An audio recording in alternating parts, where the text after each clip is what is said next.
You'll have to come up with a good limerick if you're going to do it that way. Hi, everyone. No, How are you? he sidetracks me last minute right before we go live with a threatened limerick. So that's what you get, everybody. That's what you get. Hi. Hello. I'm Alasdair. This is the luminous Marguerite. Luminous? Well, we're both pretty luminous under the ring light. Well, yeah, fair. Totally fair. Yeah, it actually is a little bit, right in my face. Okay. We'll just let it go. Do we have a hype train already? Already? Hype train! Wow. Oh my god. Hi, everybody. Hey, folks. How are you? How are you? Let's get through this quick. Oh, nice. We apparently have 69 viewers. Nice. Obligatory nice. Obligatory nice. Splendid. How's everybody doing? Yes, he's being What's Up Dad tonight. Well done. Fantastic. We have such an amazing guest for you. We're going to really kind of short change the intro here and get right to it because we all know you all want to talk to him and we want to talk to him too. Yes, indeed. Hey, Martin. How you doing? We have so many regulars. It's here. It's wonderful. There's probably some Take Kilda folks in the audience too, which will be really, really fun. You ready? Yes, indeed. Introduce the man.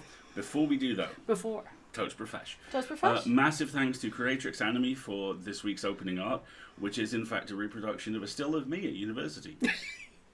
Yes, it is. And definitely not Peter Lucas with really good hair. With really good hair. Yes. You're just jealous. It's okay. Not jealous, just admiring from afar. He does have good formal wear. I'm a He does sucker have for good excellent formal formal wear. Exactly. Anyway, this week's guest. Yes. We are incredibly happy to have the magnificent Mr. Ben Meredith with us. And we will be talking about all things voice acting and all kinds of other stuff. And all sorts of shenanigans. All sorts of shenanigans. We do have just a couple of content warnings to go over real quick. We're going to be talking about career stuff tonight.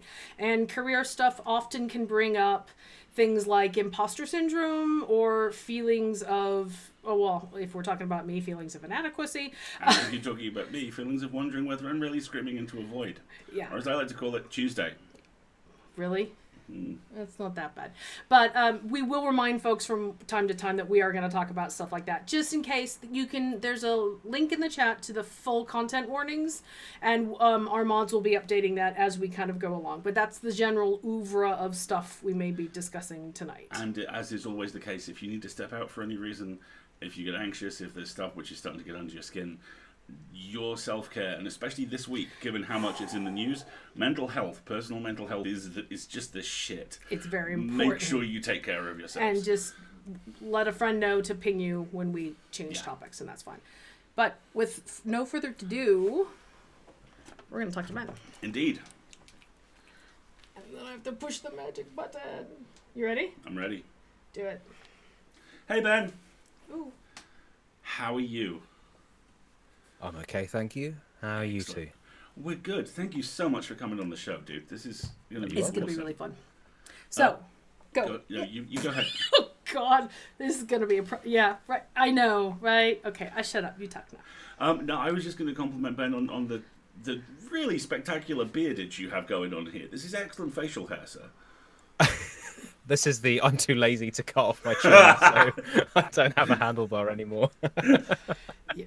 Dude, it's been 18 months worth of we all got to do what we got to do, right? Yeah. I'm just doing the itchy neck maintenance at the moment. Smart move. Especially in the weather, right? Well, that's the thing. It's either it stays short or I just have to commit to a full proper beard because it's not worth the itchiness for it to get through that stage. So at the moment, I'm keeping it short. There you go.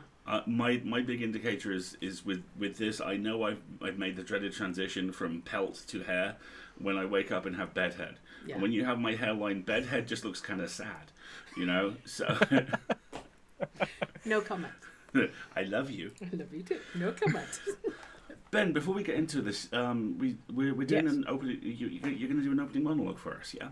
I am. Yes. Indeed.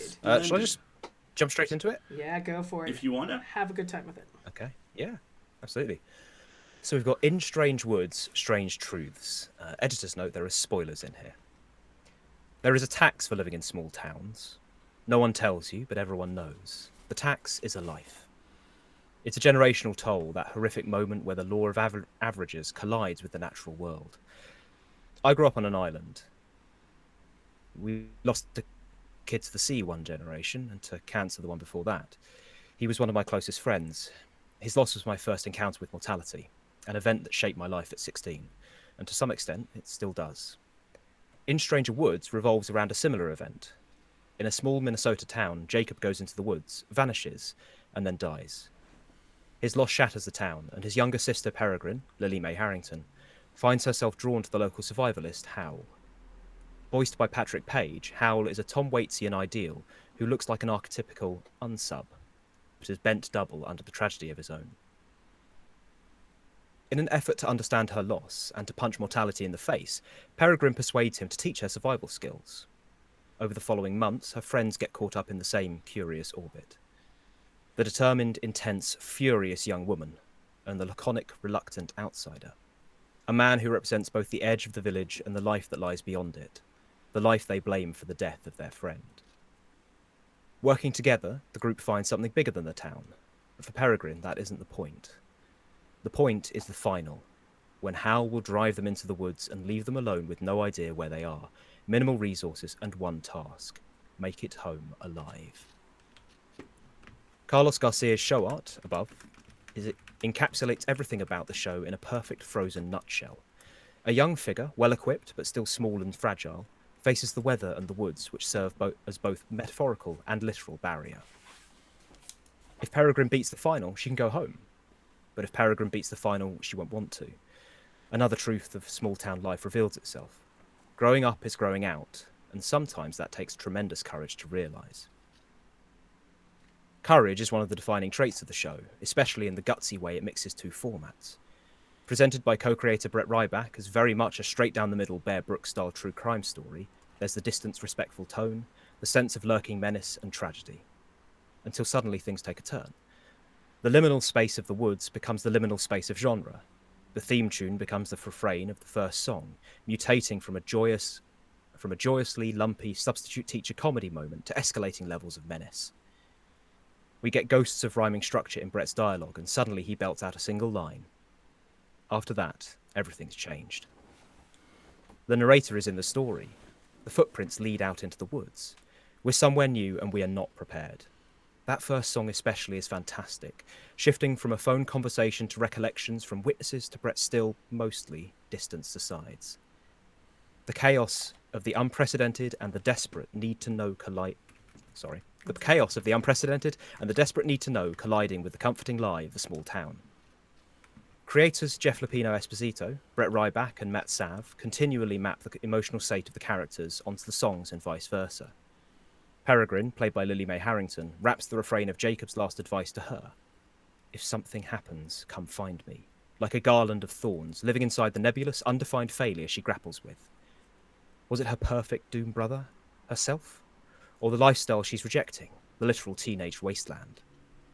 I've had the privilege of listening to the first 2 episodes of In Strange Woods, and it's remarkable. While it isn't the first podcast musical, its unique style allows it to tackle the vast expanses of grief and wilderness with the same determination as Peregrine, but far more preparation. There is something important in the woods, something vital and dangerous that the show and Peregrine are going out to face. I have no idea what they'll find. I have no doubt I'll be listening. In Strange Woods is a compelling, tragic, funny musical audio drama, unlike anything else I've heard this year. Give it a try. It's available wherever you get your podcasts. I love how everyone in the audience and all of us are just like, shut up and listen to Ben. We're in podcast. Shit, dude. Well done. Holy shit. Very well done. For the chat, unsub is in fact unknown subject and is an American crime procedural term for body not yet determined. Yes. Ah! Yeah. Yeah. I came across that and was like, oh, I don't know what that means. Yeah, unsub. Body we don't know. Exactly. And everyone in the chat would like you to do AMSR now. Yes. All right. What is that? ASMR? Asthma. The thing where you make weird sounds and people listen to it very intensely. The thing which is not mukbang. Yeah. The other thing. Audio, sensory, something response. That's the one. So it's ASMR. No, I'm not going to. That's fair. Yeah. Cool. But no, I'm not going to do ASMR. I do not have that wiring, so the appeal of it is, to me, from like an external perspective, it just looks like people talking very quietly in a microphone, and I'm like, okay. And that's late night talk radio. That's me, so. Yeah. I think you also like they have special microphones they get that really pick up all like the mouth sounds, which to me sounds disgusting. Obviously, you know your mileage may vary. I know a lot of people like it, but they do them with like pets eating and like cooking sounds. Ugh. And I'm like, No. cooking sounds I could kind of get, but like pets eating, I'm like, well, Foley has to come from somewhere. That's just kind of as I think of it that way. You just heard a cat go to town on a bowl of wet food. That is not a good noise. Oh, there's so much of it, Ben. There's so much of it on the internet. Unfortunately, that's the answer to most things. So, Ben. Hello. We're both award-winning voice actors now. Multi-award winning. Multi-award winning. How the fuck did that happen? Because it is a fan vote, and we have an incredibly engaged fan base who are ready to mobilize. I accept that as half the answer. Can we have Okay. the other half of the answer, which is that you are both ridiculously talented? Oh, right. Fair enough. I love you. Well, hey, we talked about it at the top of the stream. If we're going to talk about career stuff, when it comes to career stuff, I have no fun. True. I'm very happy to be very like, you're awesome and you will accept that fact. How'd you get started in this? just what? Just lay it out there. What decision led you to, I am going to do voice acting now? I'm going to talk in a microphone in a small warm room. Well, yeah, the small warm room was maybe an unexpected side effect of that. What was it? I mean, just being a massive show off. I think really is the main thing. You know, doing a couple of University Drama Society plays. I had 2 lines in The Seagull, and from there the rest is history. If you're going to start anywhere, start with Chekhov, dude. Nicely done. God, they're doing the basically English playing. nerd thing. Okay. It's all right. I'm hanging on by the edge of my fingernails here. It's fine. It's fine. I was basically just playing a stagehand with a couple of lines, sort of a diegetic stagehand, which was actually quite fun. It means I didn't have to learn many lines, which I hate learning lines. That's the other thing. One of the reasons I did voice acting, I get a script and I get to take multiple takes. Isn't it? And it can be right there when you're doing isn't it it. great?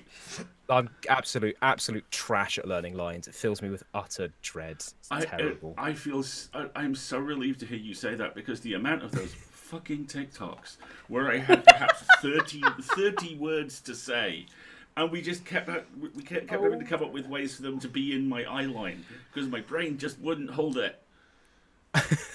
Any time. Audio dramas for actors who don't like memorization. Yeah.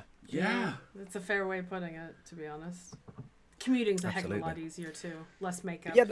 Yeah. I mean, also, like, you know, to be honest, right place, right time, bunch of luck. I think I've spoken about this before, but basically, it's the only reason I really got into voice acting is because Amy, my brother's partner, knew Alex at university, and when Alex was kind of put out a call for like, hey, I'm going to try some podcasts and stuff. We need some people for an actual play. She basically just went, hey, Ben, you're a massive nerd. Maybe you'd like this. I auditioned. But and then... didn't get the part. Seriously? I failed the audition, as far as I remember. It was going to be Lottie who was doing what I was doing. But she had to pull out because of other commitments. So I was the runner-up. Do you ever just send Alex a photo of your framed wall of awards and just go, hi? No, I mean, hey, he didn't know me. He didn't know me. He knew Lottie. Like, you know, she was a trust in her own quantity and is a very talented voice actor in her own right, as people know from her playing... Sasha. Sorry, I get so confused with the convoluted plot of the Magnus Archives. It's been a long time. No. Stuff like that fascinates me, where like the alternate timeline is one coin toss away. You know? Didn't they just do a 6-episode Loki TV show about exactly that? Exactly that. Yes. Exactly that. Yes, where she ended up being from Nottingham. Okay, you've taken I such did a enjoy... left turn there that I didn't follow you. I did enjoy that actor. Sort of, she had the Loki voice for a lot, and then when she got angry, her just normal accent came out. I know, it was delightful. Oh, there we go. That's the connection. It's good. We were still talking about that. You know, and actually, that's a good point. It might have been a conscious choice, but you know, she started off with like, "Hello, I'm Tom Hiddleston, and I'm from Eton." Went to Eton, and then she broke into like having a normal person's accent. I have never loved I'm going to try and enchant it more as a piece of language. That was great. Yeah, exactly. But okay, so fair enough. You started off on a lark with friends, like a lot of this does, but you have a full-time career and I have a full-time career and he has a full-time career, and yet we're still all doing this. So obviously at some point you make the decision that the thing that was a lark is now going to be something you're going to devote your weekends and evenings and sometimes disposable income to. What was that path for you?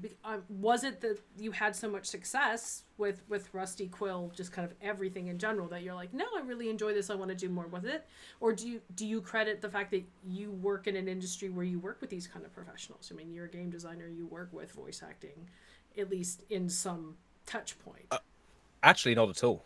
Interesting. Really? But, yeah, no, nothing at all. Because I work on like big projects. So, sorry. It's okay. And this is the first game that I've been on that has actually had voice acting. Which actually I can say which game I'm working on. Which is Star Wars Hunters, because it was nice. Announced at a Nintendo Direct a couple of months ago. It's like a mobile and Switch free-to-play shooter thing. Cool. Yeah. We are high-fiving you so say. hard through the internet right now. So hard. My God. But yeah, but the thing is that they need like proper like SAG actors and all that kind of stuff. So yeah. we don't see any of them. They're doing their own thing over there. One of my favorite quotes from John Rogers, who's the writer behind Leverage, is that a movie set is a construction site where beautiful people occasionally wander through. And I've always loved that analogy because, if you're doing the nuts and bolts work of something, like the talent is like way over there in their own little special handling enclosure and such. Yeah. So yeah, one of the things which I found from my approach, and this is pretty much my approach to working in culture in general, is I made my peace a long time ago with the fact that I am kind of the gestalt of a lot of stuff which I really loved that I've stolen from flagrantly and then turned into my own. And I was curious whether that was something you found. Are there people that you could point at and go, that's the kind of voice acting I was aiming towards, and I've steered through that and onto my own path? Not really, and not because of any sense of like great superiority, but just because I'm a Southern English man with a kind of bassy voice. I sound like everyone, so I just do the standard, right? Like I'm not doing anything particularly remarkable. It's just the hello, I have a Radio 4 voice. See, that's exactly it. Because, okay, this is your story. Go. My accent is a very weird combination of about 6 things. My parents both grew up in Leeds, in the same part of Leeds, and in fact I'm fairly certain they had at least one play date as children, which will come up in the eventual movie. And they very quickly learned that in their professions, my dad was a teacher, my mum was a nurse, it wasn't a good idea to hold on to their accent, so they taught themselves how to sound like the BBC, which is why I sound like this. Except for the fact that I grew up on the Isle of Man, which is the unholy combination of an Irish and Liverpudlian accent. Then I lived in Yorkshire for 18 years, and I stand next to a Californian. Dude. And the end result is my voice is basically vocal chaff. If people don't know me, a lot of the time they'll just go, Australian? What? Yeah. But I think there's a lot, I think that's a very common thread we hear with a lot of, especially male voice actors in the UK, is it's all, can you do received pronunciation? That's so much of the expectation, and it's literally the expectation of the performance is that this is what being a voice actor sounds like. But of course, everybody has their own like roles they steer towards, or presentation styles that they like, or like just even favorite character types to play, which kind of influences what you gravitate towards and what you practice and what you develop into. Like, you like to play, my observation, let me be fair, my observation is you like to play Weasley evil little shits, and everybody really likes that fact about you. But it does have an effect, doesn't it? Well, I get cast as Weasley little shits. Well, okay, so yeah, that's a fair question too, though. Is that intentional? Is that like what you're going for? Because you're auditioning for, and you were in all sorts of indie video games now. So you've gone from being in stuff that you stumbled into and that developed over time, and we could have a whole hour conversation about Elias season 1 versus Elias season 5 just vocally. But now you're at the point where you're like actively auditioning for things. And are you finding yourself like gravitating towards those types of characters that you're familiar and comfortable with, or are you taking like a different tack to it and like trying to expand repertoire, work with specific people or specific types of projects? Well, That's a million questions. Pick any so, thread and pull.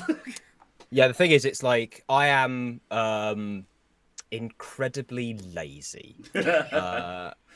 So, you know, I've got my day job, and I don't really have the energy to hustle that much about the voice acting stuff. Which again, it comes down to part of the luck thing of like, you know, Elias's shadow is very long. And the fact that I have a prominent part in the Magnus Archives is incredibly helpful, because it's a thing that you can say, I was in that. People are like, oh, that thing. Okay. At least, you know, people in podcasting who have heard of it. You go to anyone who's not into podcasts, they're like, what are you talking about? Go away. You weirdo. Yeah, you say that, but then we have friends in LA who text us in the middle of the morning like, holy shit, Al, what are you doing in this podcast I just listened to? It happens all the time. It's kind of ridiculous. Sorry. I've only had one person from non-podcast life go, oh, you're from that thing, which has been interesting. But yeah, was it good? Interesting?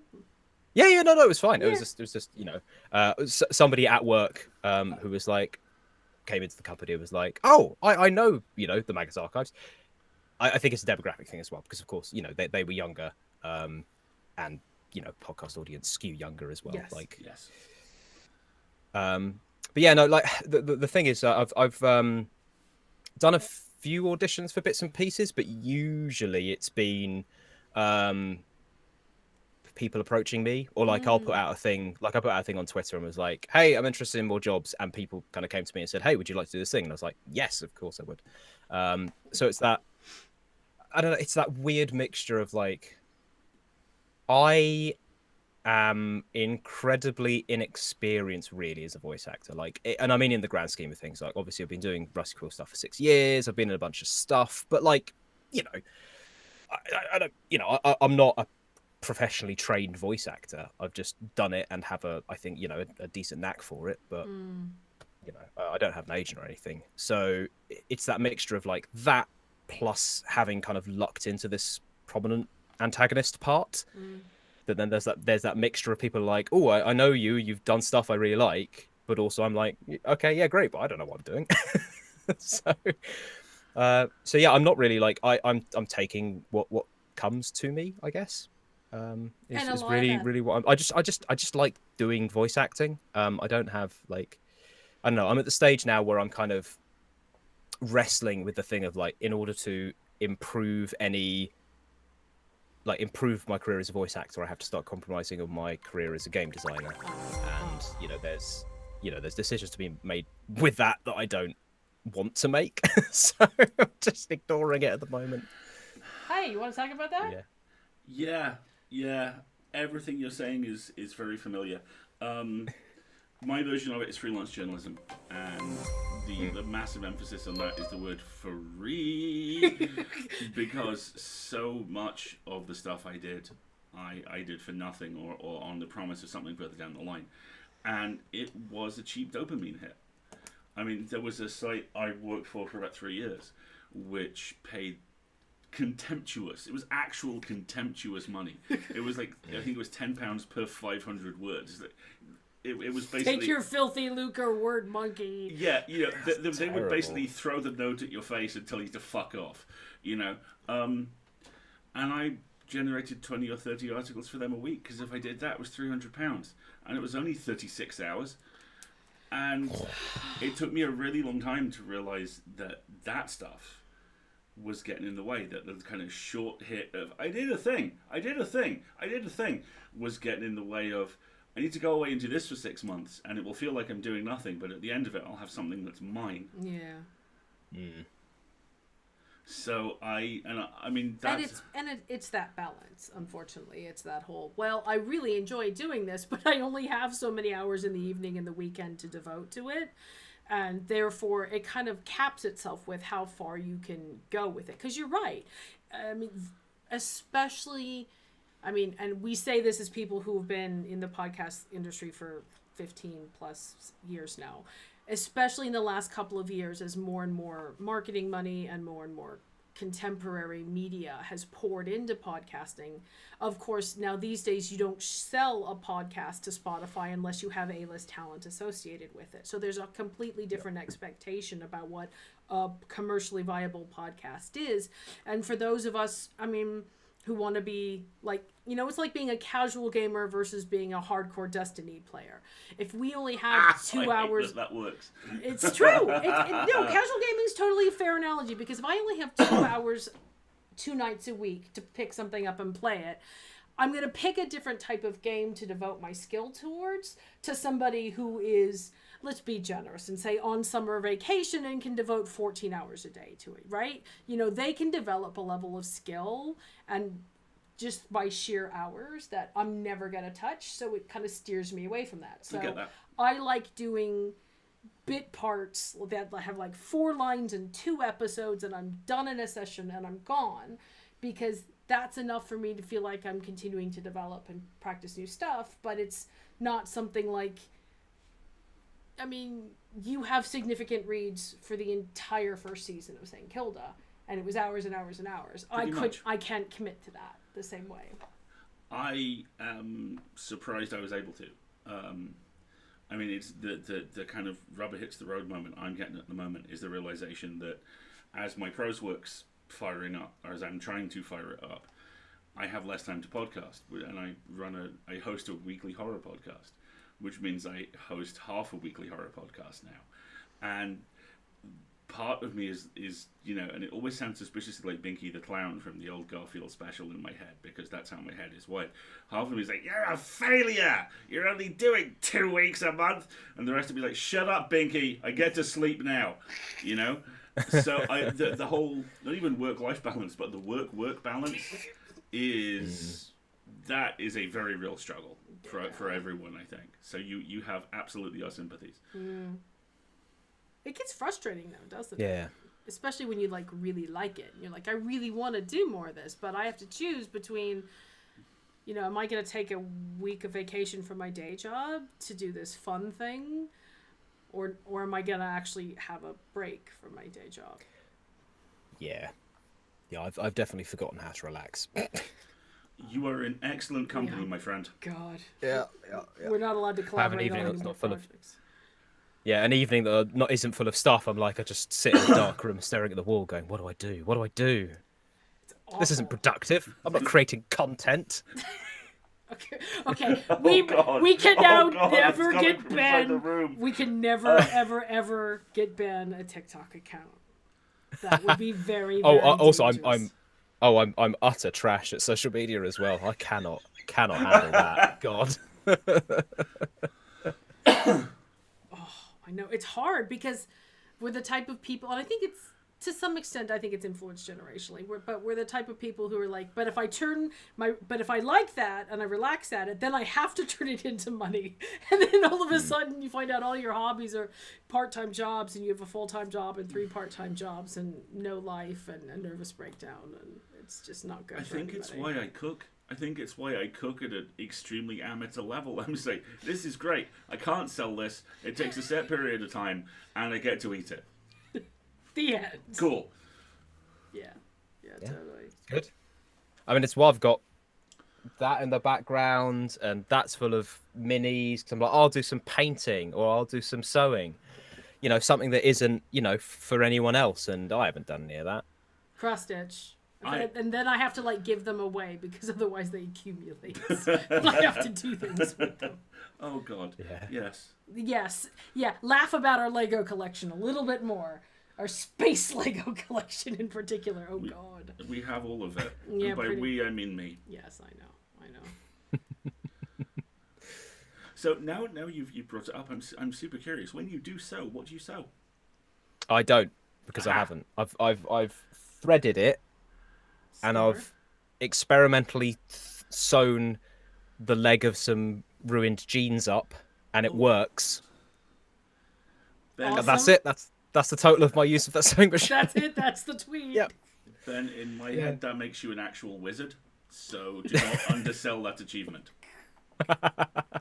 Yeah, I mean the hang on the blooming instruction manual for it, because they've done it without any words, which is great. Because sometimes it's like nice easy stuff, like, you know, you put the thing on the spindle, and then it gets to points where it's then like, oh, that's great, now do this, and you're like, what? What the hell? What? Yeah, it's I had to watch some videos to explain what these things are. That's why I do cross stitch, and I don't do knitting or crochet, because I'm like, that you've taken one step too many. We've gone from up and down to wizardry, and there's like no step in the middle that I've missed. Yeah, I'm hoping at some point I can use it to make some LARP costume, but what with there being no LARP, basically this year, I need a deadline. That's the other thing. I have to work to a deadline. I don't do anything unless it's a deadline. Someone needs to tell me you'll get in trouble unless you do this. I'm like, oh, okay. Okay, so you don't want gold stars. You're not carrots, Ben.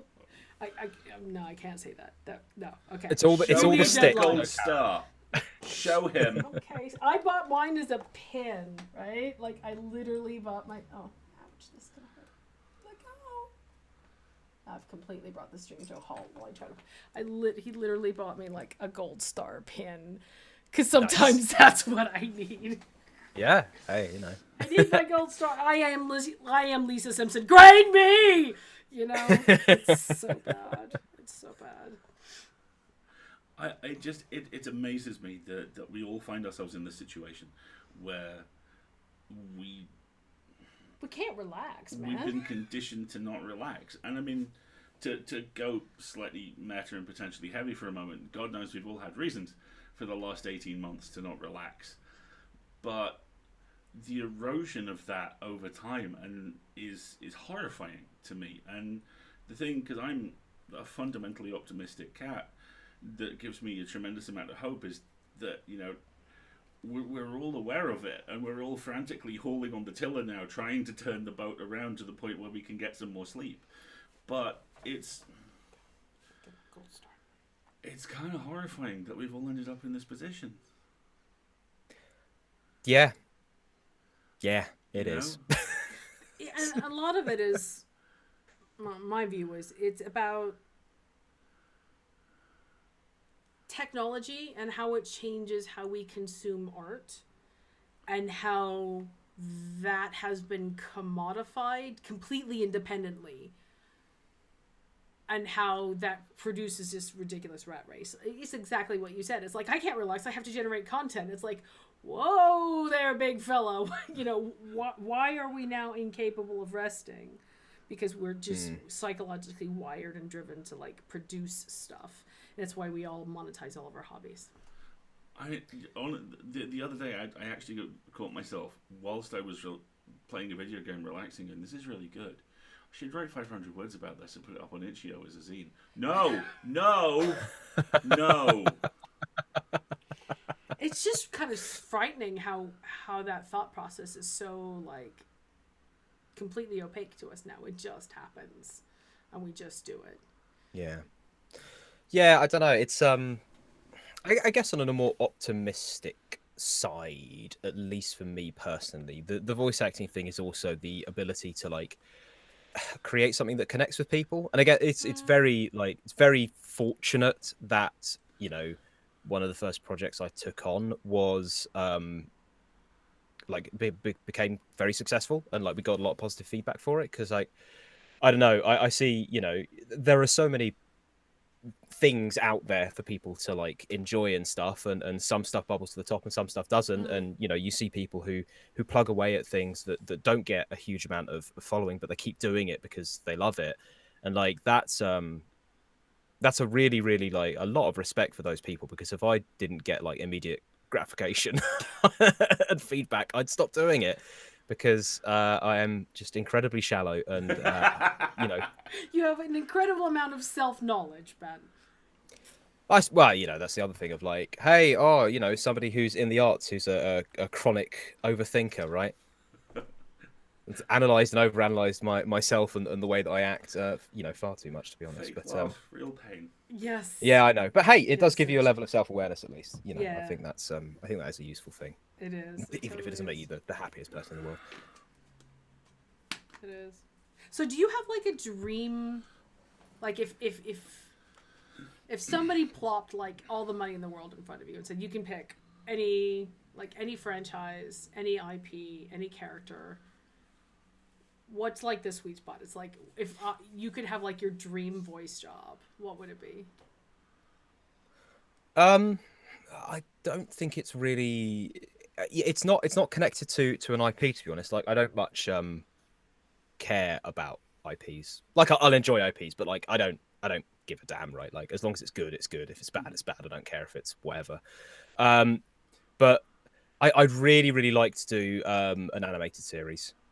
I think an animated series and like a prominent role in a video game. Like those are the two things. I'd like to get involved with other media, to be honest. Because I really enjoy podcasting, but I really enjoy video games and animated series. So I just love to be a part of a thing that I like. That's really it. I look at things and I'm like, that's really cool. I want to do that. That's kind of my main motivation for things. So is it more like the medium? It's like I just want to be in this particular medium, as opposed to like. So some of the people in the chat are asking what an IP is. So an example of an IP is I want to be in the Marvel Cinematic Universe. I want to be in a Star Trek show.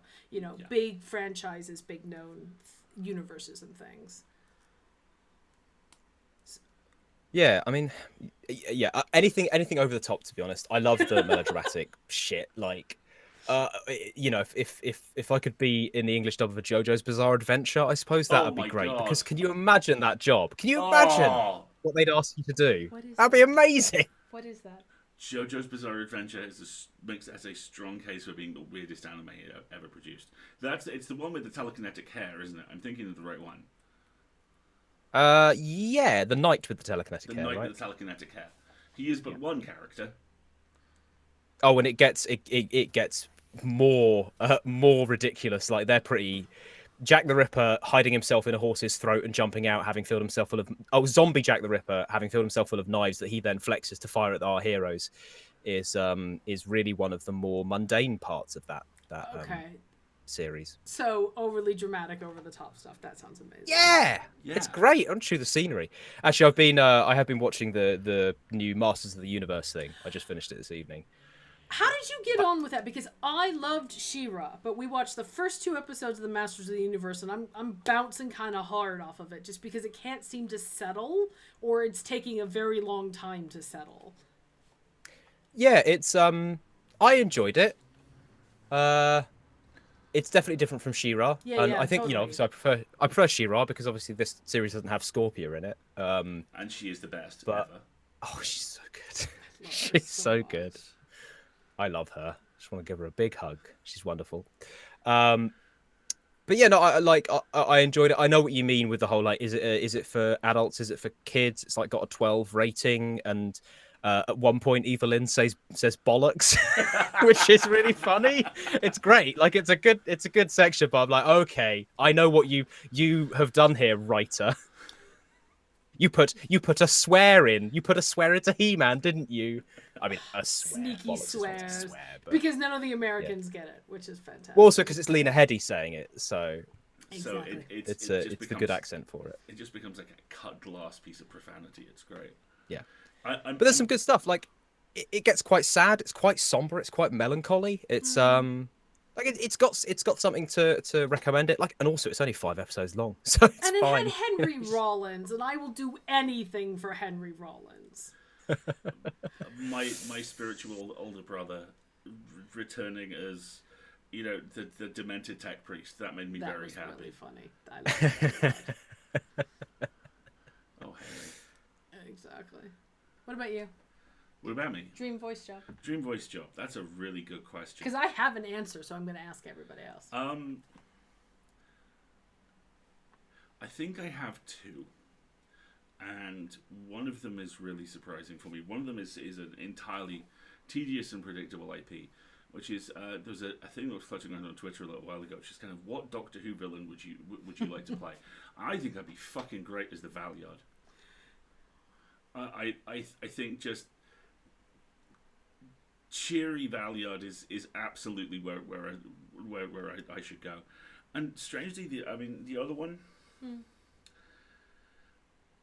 awful lot of the stuff I've done has either been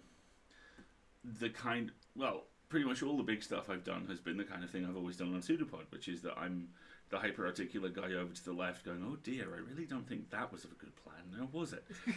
and I think I'd like something a little bit more on stage next time.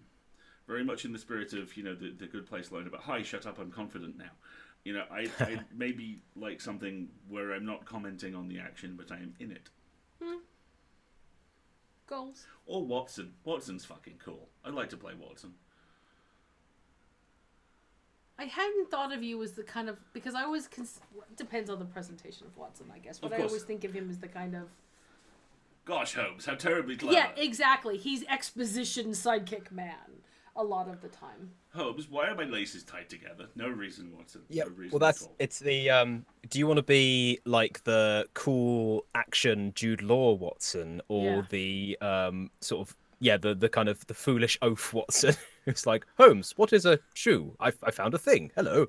It's like, especially in audio drama, it's the I am here to explain the plot to the audience without breaking the fourth wall. Yeah, Good Lord, Holmes, there appears to be a man with a knife in his back. What does this mean?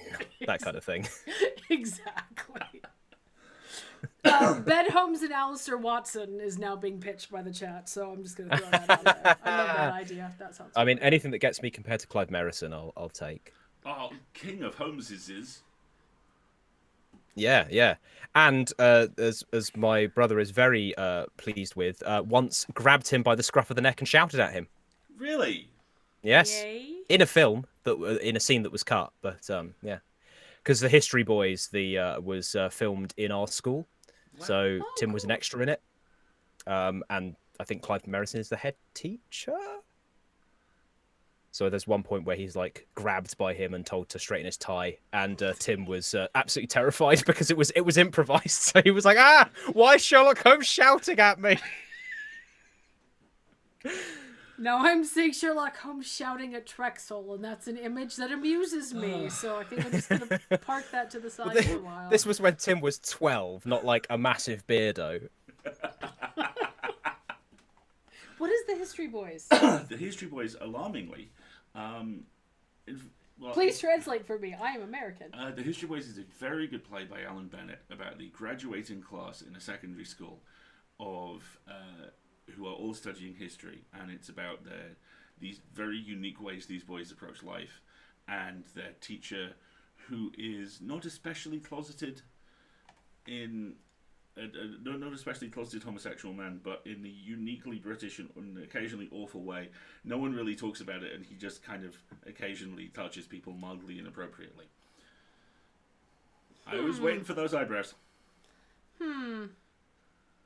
Played by Richard Griffiths as well. Played by Richard Griffiths. My dad was taught by him, not Richard Griffiths, the guy that History Boys is actually about. Oh. Yeah. Weird. Okay. Yeah. What a connection. It's a very good play. It's a good film too. Okay. Put that on the list. I will. Yeah. But their main classroom was my English classroom. Seriously. Sitting and talking. I am now slightly blown away by that. Okay, so... Yeah. Well, it's because we went to a big red brick kind of...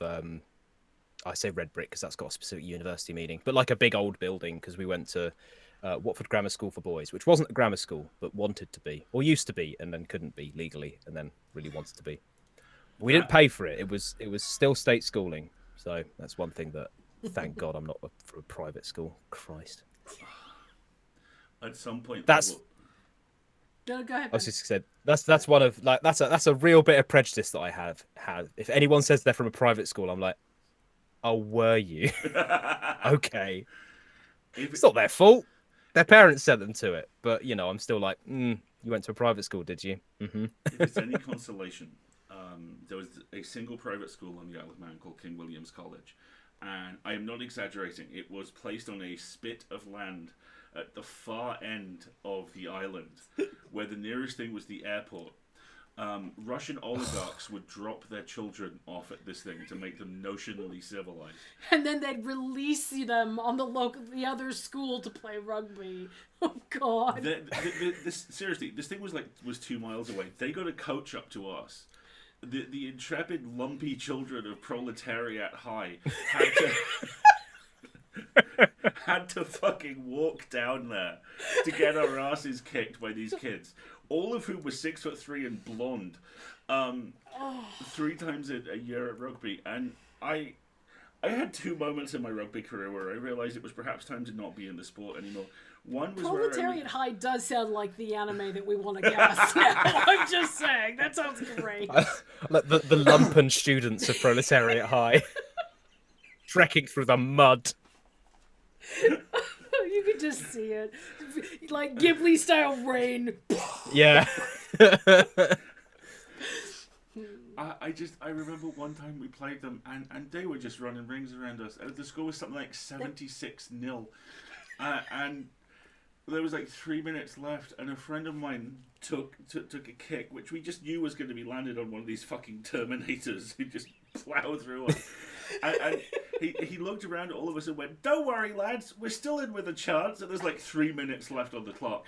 And the closest we got to a victory was they all looked really confused as they stomped us into the mud because we were still laughing so fucking hard. It was great. I don't miss it at all. Okay, so Proletariat High is a clown school now. It has to play rugby. Oh God. You get like a Shaolin soccer style underdog story out of that though with rugby. Absolutely, yeah, seriously, right? Absolutely. Like, last minute saves, or just So what happened? Oh, they beat us. Really? Yeah, a lot. A lot. But we had a great time. We made some important friends. We along learned the way. valuable life lessons and Also, bruises. now my arm's on this way. Please. See, we were all right at rugby because my school was like not a private school, but was like one of the best state schools in the country. So I'm not pretending that I didn't get a really good ride on this. But the thing is, because we kind of had the school had pretensions of being a posh school. We did rugby and stuff, and then we were shopped around to the other like private schools around the area, which we fucking hated because they were private schools. But held our own enough. That's a very... Because we had to. Oh, who did we play? What's the really famous school that like a bunch of comedians and stuff like David Baddiel went there, and it's like a famous North London. I know the one, but I don't know the name. And because we played Harrow, but not Harrow. Harrow's not the one I was thinking of. Did you play Eton? Rutledge? Is it Latimer? God, I think it's Latimer. Yeah. Yeah, I think it's Latimer. I think we played Latimer, although we're in the same sort of situation. Anyway, what a weird little digression about a thing that hasn't been relevant for 13 years. Yeah, that's fine. You're still stuck. I'm stuck on Proletariat High in the rain. I'm just I'm very terribly amused by this very idea. So what are you working on at the moment? So I very much went to like bourgeoisie college. Not quite the aristocrat academy, but right. I know you have to. You get to go to the aristocrat academy for like master's courses, right? That's where you go for your higher education. I know. I went to Sussex, where all the screaming lefties go, and to be honest, a bunch of rich kids who couldn't get into Oxbridge. Yeah, I went to Berkeley. Big on lefties. Okay, so I know next to nothing about American college system, apart from Berkeley, like Yale and Harvard are the big one, the Oxbridge of America, but that's it. Yeah, Berkeley is what started the nuclear protest movement. They're the big hippie school. They are a state school, which means they are a public university, but they are the highest ranked public university, and they like to compete with Stanford, who sucks, and is private. there's a subtle note Sorry. of bias in there Go that I can't Bears! quite pull out. Screw off. I can almost detect it. Yes. I went to York St John University, which briefly had a gardening campus, and then didn't. That tells you everything you need to know about it. Ah, well, universities are just businesses now, aren't they? I know, right? It's like Sussex got rid of their like world-leading linguistics course because it wasn't profitable anymore. We had to build a business school. This is Oh. an epic level digression, but it does. It's the evening for it. My first year at university, I was in halls, which means you stay on site, and you got meals catered. You got a set amount of meals, but you got them catered. And Thursday night was always the best night because Thursday night was turkey dinosaur night. So you had these 700. Don't small children eat these. Don't cheapen this. You had these like 700 distressed, horny adolescents with no idea of what the fuck they were doing, sitting in this dining hall, trying to work out why they were eating breaded lumps of turkey. Compost? They're dino nuggies. They're talking about in the dino faint shape nuggies. of dinosaurs. And of course there's me and like 3 other people going, holy fucking shit, it's a dinosaur. And just having the best time. University. Yeah. Freshman year? Also, at least? they are Bernard Matthews turkey dinosaurs. They They're are, not exactly. dino nuggies. They're It's a specific brand name. They're beautiful. It says it right there on the bag. Anyway, because I was This a is student going and I realised entirely quite over my early head. on that I'm I had amused. no money, I idiotically applied for a job in the kitchens, which, because I was a student, they viewed as, oh good, fresh meat. So I ran the dishwasher, and the dishwasher was designed to fail because it all came in too quickly, so it would just be traffic jammed up, and they'd stack glass on the floor near me and go, "You all right?" And I'm like, "I'm fine," because I'm too stupid to realise it. But I did this over the summer holidays when when their conferences come in, and someone actually sat me down once and said, "So you know how they literally said, so you know how we feed you shit during term? Like, I like the turkey dinosaurs, Alasdair. Okay, yeah, you feed us shit. And you know how the food for conferences is really posh? Yeah. Would you like me to tell you how much we spend on food for you, for each one of those students, day by day?" He's like, "Okay, 75p. Oh god, that's depressing. Would you like me to tell you how much we spend on conference delegates?" And there was a long pause, and I probably asked about the turkey dinosaurs again, and they probably looked at me. And I said, "Yeah, okay." And so we spend £12 a meal. And yeah, universities are businesses now. Yeah, and they'll be spending like £350 a ticket or something, won't they? Yes. I know, it's just ridiculous. I did get to help cater a scene of crime officer conference once. They had after dinner theatre. They actually had What? They had a murder at a scene of crime officer conference. Work out who the murderer is, and I feel so sorry for those poor actors. Wow. They had a they they had a murder mystery evening for people whose jobs it was to work out who murderers are. Yes. See, it's Brilliant. cyclical. Look, we're not the only workaholics. There are other people out there who are spending their entertainment doing their jobs. It God. would be like the big finish of a bus driver conference being, "Here you go, sit in a bus." But also, can you imagine, like, being one of those actors trying to do your thing when you're full of there's just a room full of people taking it so seriously because it's their job. No one's just like hyper focused, really like. No, Margaret, you Horrible can't question. roll out the tape. We've already rolled out the tape. It's my turn, right? I mean, God. I'd Yeah, watch that maybe show. a bunch of people like calling up the actors for procedural mistakes they're making in the crime scene. stop twitching. You're ruining my submersion, right? I Yeah. can see you breathing. That's because I'm alive. Shut up. Yeah, it's like, you don't look like a corpse. How would you? Oh, yeah, no, you would. Oh, Yeah, yeah. I'm I guess. really sorry. Yeah. Don't demonstrate. We're good. Yeah. Yeah, we're good. We're good. What else do you have questions-wise? Let me see. I wrote down some questions, Ben. Your toad's professor. Oh, yeah, go for it. Toad's profesh. Basically, it's a chance to hang out with friends. It's a good Yeah, excuse. this is lovely. It's nice It's good. stuff. Would I be right in thinking, I'm sure I think I am, you design tabletop RPG stuff as well? I have done, yes.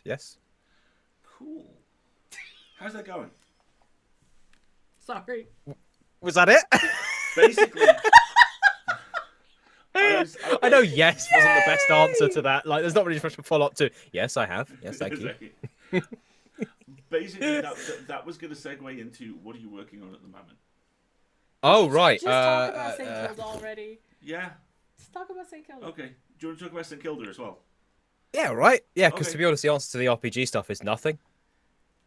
Come to game design as my day job. I don't want to I need to get back into it. It's not just me. I hate watching legal TV shows. It's like, that's my day job. I can point out all the mistakes. You don't walk into court 6 hours later with 2 boxes on a trolley in a 3,000-pound suit. That's not how that works. And I don't like watching it as I entertainment. can give you the exact time code in the exact episode of Hannibal where the phrase, "Oh, fuck off," echoed through the house and we never went back to it. It's the reason why. Well, I do feel like, from what I've heard, Hannibal is not a show that's committed to realism. And it's the reason I still like the original Daredevil, not the movie, but the new Marvel one. I love that the movie enough for both of us. Yes, that's okay, because you love Ben Affleck, and that's fine. You can do that over there. It's fine. But I love the original Daredevil because they got all the federal criminal procedure code sections right, because I paused and checked. And therefore I was like, okay. No, seriously, I'm watching the episode and they rattle something off. I'm like, click, phone, flick. You may proceed. Someone did their research. Well, yeah, because you're in my wheelhouse. So if I'm going to consume entertainment in my wheelhouse, it has to be authentic, which is why I'm very, very, very on the fence about She-Hulk. I'm like, you are my spiritual avatar. I am desperate for this show. Please don't fuck it up or I'm going to be really unhappy. Yeah, fingers crossed. Entirely crossed. You were asking a question and I got off on a tangent about I was hoping you were going to suddenly bring up those talking points from St. Kilda so we could kind of talk about them. Oh, I see. I should maybe have said that out loud. Is that a Marguerite? Please, can you bring up the talking points about St. Kilda? No, we'll just. How did you get involved? How did Ben get involved? And I think the answer's going to be much the same. Hey, you're cool. Can we talk? I think it ultimately boiled down to pizza, because back in the before times, when we were able to attend live conventions, we ended up going to Pod UK, and we discovered the joys of Kareem's "I will buy pizza for everybody, so you may mingle and discuss matters and things" post-show thing, and we got to sit across from this bunch of remarkably avuncular Scottish chaps, some of whom were magicians. And so the secret handshake of magicians occurred. There were 4 stage magicians in that room at one point. It's like her and lawyers. We just find each other, you know. Someone goes, "Hey, you see that David Copperfield thing?" Fuck yeah. How many copies of The Prestige have you got? All of them. And then you just hang out. The Prestige is. I know. It's just that's a very bizarre way to characterize that conversation. Yeah, but it works. I was styling it out. It is. Style it out. Go for it. I was styling it out. And we got talking to the Haggis and Dragons chaps, and then a couple of months later they kind of sidled up to me online and went, "So you know how you say things occasionally into a microphone?" I was like, "Yes. Would you like to say things into a microphone for us?" And I said yes, and now here we are. The reason I'm there is I think Alasdair recommended me. I absolutely did, because you are one of the best voice actors I've ever encountered. I miss. Oh, well, that's very kind of you. Thank you. It's also very true. You know. Well, I'm not one to judge. I'm me. I know, dude, but that's why creatives have to stick together, because when you're trapped inside your head going, "I'm not sure whether I'm good at this," my job is Yeah. Hey, look. I'll say I know people like me. Which is good, but I'm not a good judge of my own skill. That's what directors are for. Oh, that's genuinely, I need direction. That's one Seriously? thing. I am. Oh yeah, I'm okay. I'm fine. I am a fine voice actor, and I can be good with good directors. I'm very good at taking notes, and that's my skill as a voice actor. As a general, just read the thing. I'll do a fine job. I'll say the words in the right order. I'll put some emotion in it. Great. But yeah, if I've got a good director, That's I think when it's the like proper stuff tuning a happens. radio, isn't it? You can kind of get the basic signal, and a good director's gonna kind of focus it in and make it sound even better. Absolutely. Yeah. Well, that and you guys never got to actually work together on Magnus at the same time. I was just. That's true. We passed like ships in the night. We were in one recording with each other. Yes, I think we were. there was one where we were in the same room. Yep. I can't remember which it was. It might be. Was it the end of season 4? I think it may have been, yeah, because I think we were in the same room, but the characters actually weren't, or something ridiculous. Well, no, I think we were, but we didn't really talk to each other. We kind of talked through Martin. We just didn't actually. I don't think we ever addressed one another. No, Yes. I think I said Peter warningly once. Yes, you did, Peter. And then you were like, "Well, I lost a bet," and disappeared. Ah. And that's just what it sounded like on the night, folks. It was uncanny. I love that, being so petty that you just throw yourself into a dimension of endless fog. The scene that launched a million fanfics. Yoink! Right? Just the hook appears from off stage. It just pulls. just maximum usage right there. You know. But you got to do table reads together. But yeah, we were talking about Kilda, weren't we? Yeah. You'll get around to it. It's fine. Yeah, the table reads for Kilda were really cool.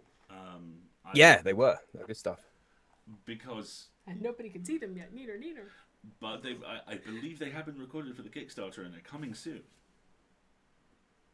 Ah, good stuff. That's a solid bit of marketing sort of tactic on that one. Should we talk a little bit about the marketing for St. Kilda? Yes. Yeah. So they're going to kickstart in September, I believe the plan is. Early September? September 3rd, and there's a pre-launch in August. Yeah.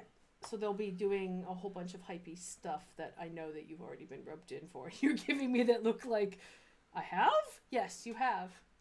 Don't worry, I know where you live and I have the microphone. You'll be fine.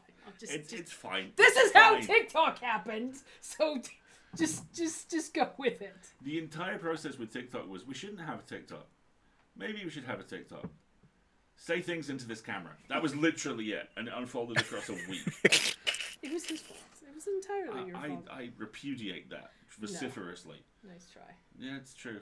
No. Ergo, concordantly. Objection. Anyway, Kilda, it's really good fun. And I really enjoyed the table reads. Toad's Profesh. I'm just sitting on my own being super professional right now, so, you know. Oh, I see. But it was really nice to see, because you could kind of see over time everyone going from that thing everyone always has the first time you play a character of, oh god, to, oh, they're all really good and so am I and I've got this, and just the way that it gradually spun up across the course of those 10 episodes was really, really cool. Yeah, and no, it really was. Like it's going to be really good to see it all stuck together properly. Oh god, yeah, it is insanely tidily put together as well. Just from a writing point of view, I got to the end of those 10 episodes and was just like, I believe it was, again, John Rogers who explained in detail how there's, fuck off is a phrase which has remarkable nuance. You can use it as an insult. And a lot of the time, writers, if something is particularly well executed, will get to the end of it, watch the landing get stuck, and just go, "Oh, fuck off!" In that kind of, how was it that good? How did you do that so good and make it look so effortless? Yes, exactly. Naomi has dropped 2 or 3 "oh, fuck off" moments into the back 3 episodes of that show, especially, which is just amazing. Really looking forward to hearing what they sound like. Yeah, very much so. It's that weird thing as well about like audio drama, is that the soundscaping edit and everything brings so much to the thing. Like a table read is cool, but it's so not what the finished product is. Yeah. So seeing how that's all handled is going to be really exciting. How do you both kind of handle that approach? Because you know what you're bringing to the character, and you know kind of the arc that the character's going to go through, but that exactly what you're talking about, Ben, like that extra kind of communication with the soundscaping, that's not there. how is it that you approach a voice for a character when you literally don't know like what the rooms are going to be talking in sounds like, or like, do you have a specific approach, especially when you know it's a character that you're going to have,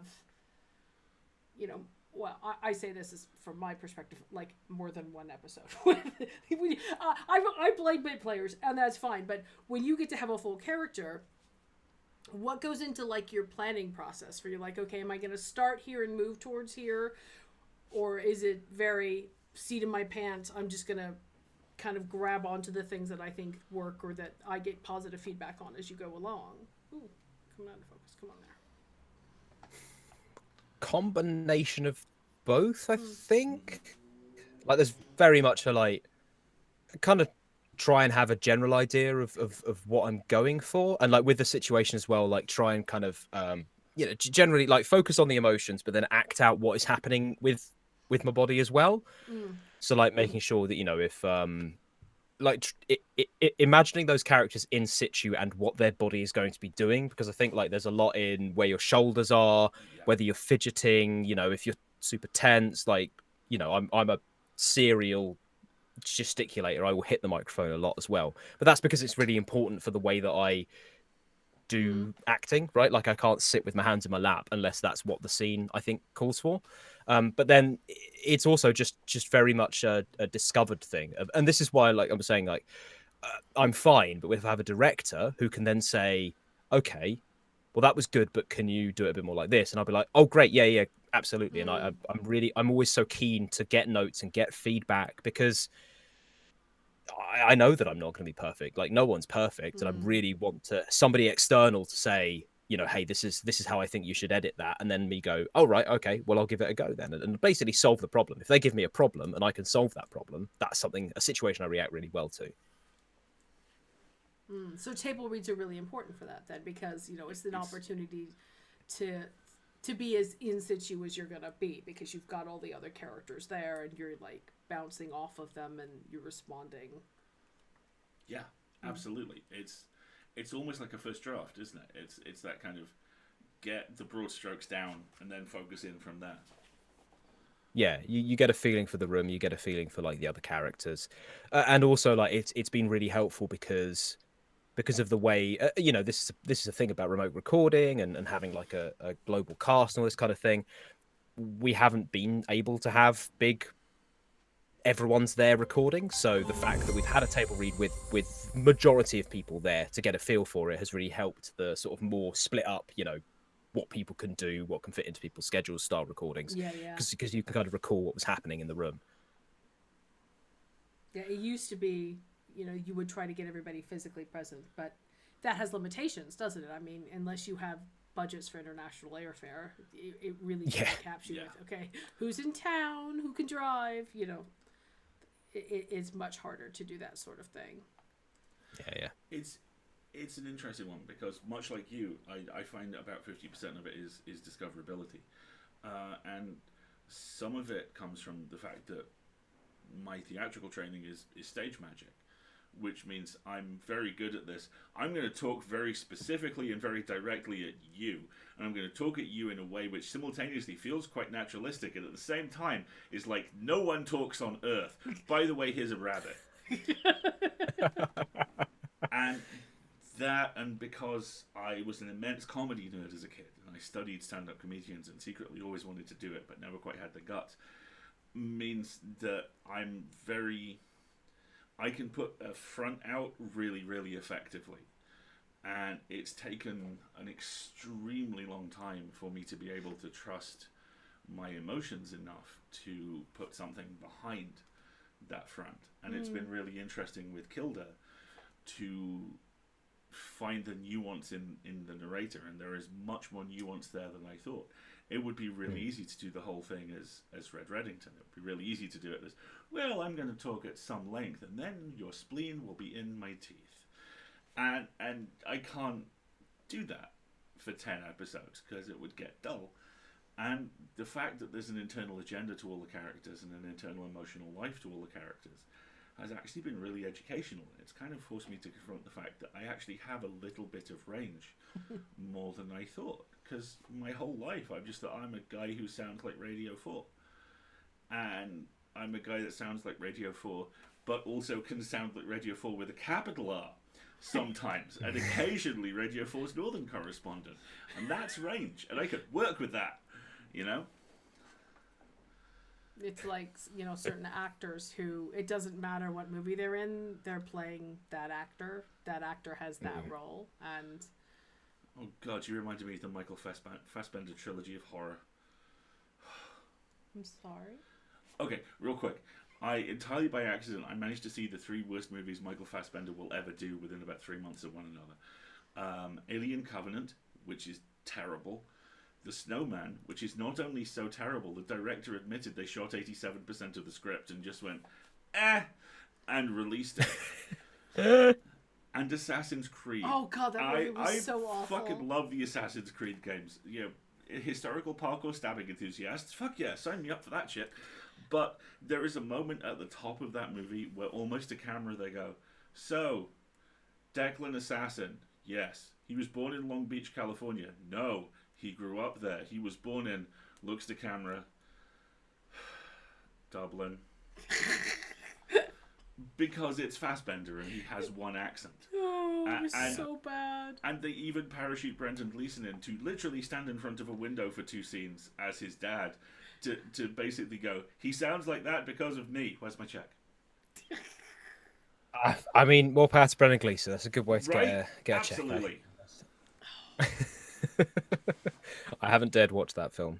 Don't. I also Save yourself very 2 much like the hours. Assassin's Creed games, despite the fact that the story is complete and utter bobbins. That's what makes it so great. Just utter garbage. Rach is playing Assassin's Creed Valhalla at the moment. I'm just popping in every so often, and like it's just nonsense. It's more nonsense than like I hated Desmond. Desmond was the least interesting protagonist in the world. And which one was it? Was it Nolan North or Trey? It was Nolan Was it Trey North. Parker? What's the other one? They both sound the same. Nolan North. Nolan North, yeah. Just oh my god, just the most bloody milquetoast average performance of like, oh, I'm protagonist, I'm confused. What? Oh, I've got to kill someone. Okay, bye. Sunspot, solar flares. Okay, I'm dead now. And that's basically Desmond's story. That's like all 3 games of the first. Yeah. But at least you could understand it, right? Like at least it had a thing, I guess. They want to stop a solar flare, and everyone can get in a bunker, and all of technology's knocked out, and now Abstergo is Ubisoft, and I don't know. It is the only franchise I've ever encountered where at some point in the writer's room someone went, yeah, but what about a 7th prehistoric artificial intelligence? I just want you to get to go to the Isle of Man and Valhalla and bum around. I want you to find the hut that says "Done Pillaging," and it's like the Viking retirement home. That's all I want. And you grew up in York, so I want you to wander around York in the game and be like, "Yep." My fervent hope is that the poor man who has been straining on the Viking toilet in the Jorvik Centre for decades now is represented in some form in Valhalla. There's a Viking museum. I do want to go to the Jorvik Centre now because of that. It smells bad. Yeah, I know. Actually, I'd heard on a different podcast that they have got like an artificial, hey, this is how Viking times smelled, and it's just shit because it is. And there's this one guy they have set up straining over a toilet that you go past like twice. It's so ridiculous. And of course, a really constipated London dungeon. Okay, I do this for all of you. He is holding onto the top of a straw toilet with both hands, bracing, and his facial expression could best be described as, it's great. You should totally go. Oh God, it's. I need to go to the Jorvik Centre and experience this. This is an experience. We should have a Ben Rent podcast. I would totally be on an episode of a Rent podcast. That would be fun. We can rant about She-Hulk if it's bad. It better not be bad. It won't be bad. I believe. I believe too. We've been talking for like over an hour, and we should probably have one more question or take a couple of audience questions about voice acting stuff because we haven't spent a lot of time talking about voice acting. Oh yeah. Oh yeah, the thing with the stuff. Yeah. Okay, so here we have one. I'd love to hear them talk about how it feels to get into a character voice and how you approach it. So Ben, you talked a little bit about physicality. Do you want to talk about like research? Yeah. Peter has a very specific set of his shoulders. And it is so specific, I didn't notice I was doing it until I did it on the stream a couple of times, and people were like, "Oh, Peter mode."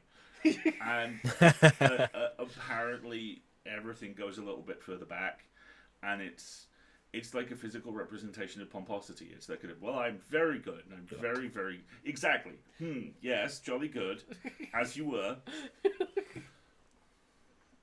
So you set your shoulders like a shit, and you go on with it. Basically, yes. Okay. Most of the narration stuff I do, and this isn't this isn't kind of Kilda specific. Again, it's the ridiculous late 1990s stand-up comedy fanboy. The very strong mental image I have is me in an immaculate suit, which is several sizes too big, because what other type of suit would be that good? With my hands in my pockets, just going, I'm going to tell you about things now.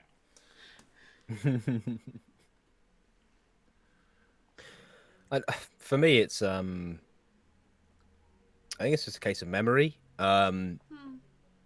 Like that's one of the things as well. This playing these parts with these recording schedules, you just kind of don't have regular recording schedules, so you just kind of forget how to play a character. So I think like I've on RQGG, I've revealed that my phrase for Elias is John, to kind of get that fry in the back of my throat and remind me how that's done. But really, it is just a case of like just remembering.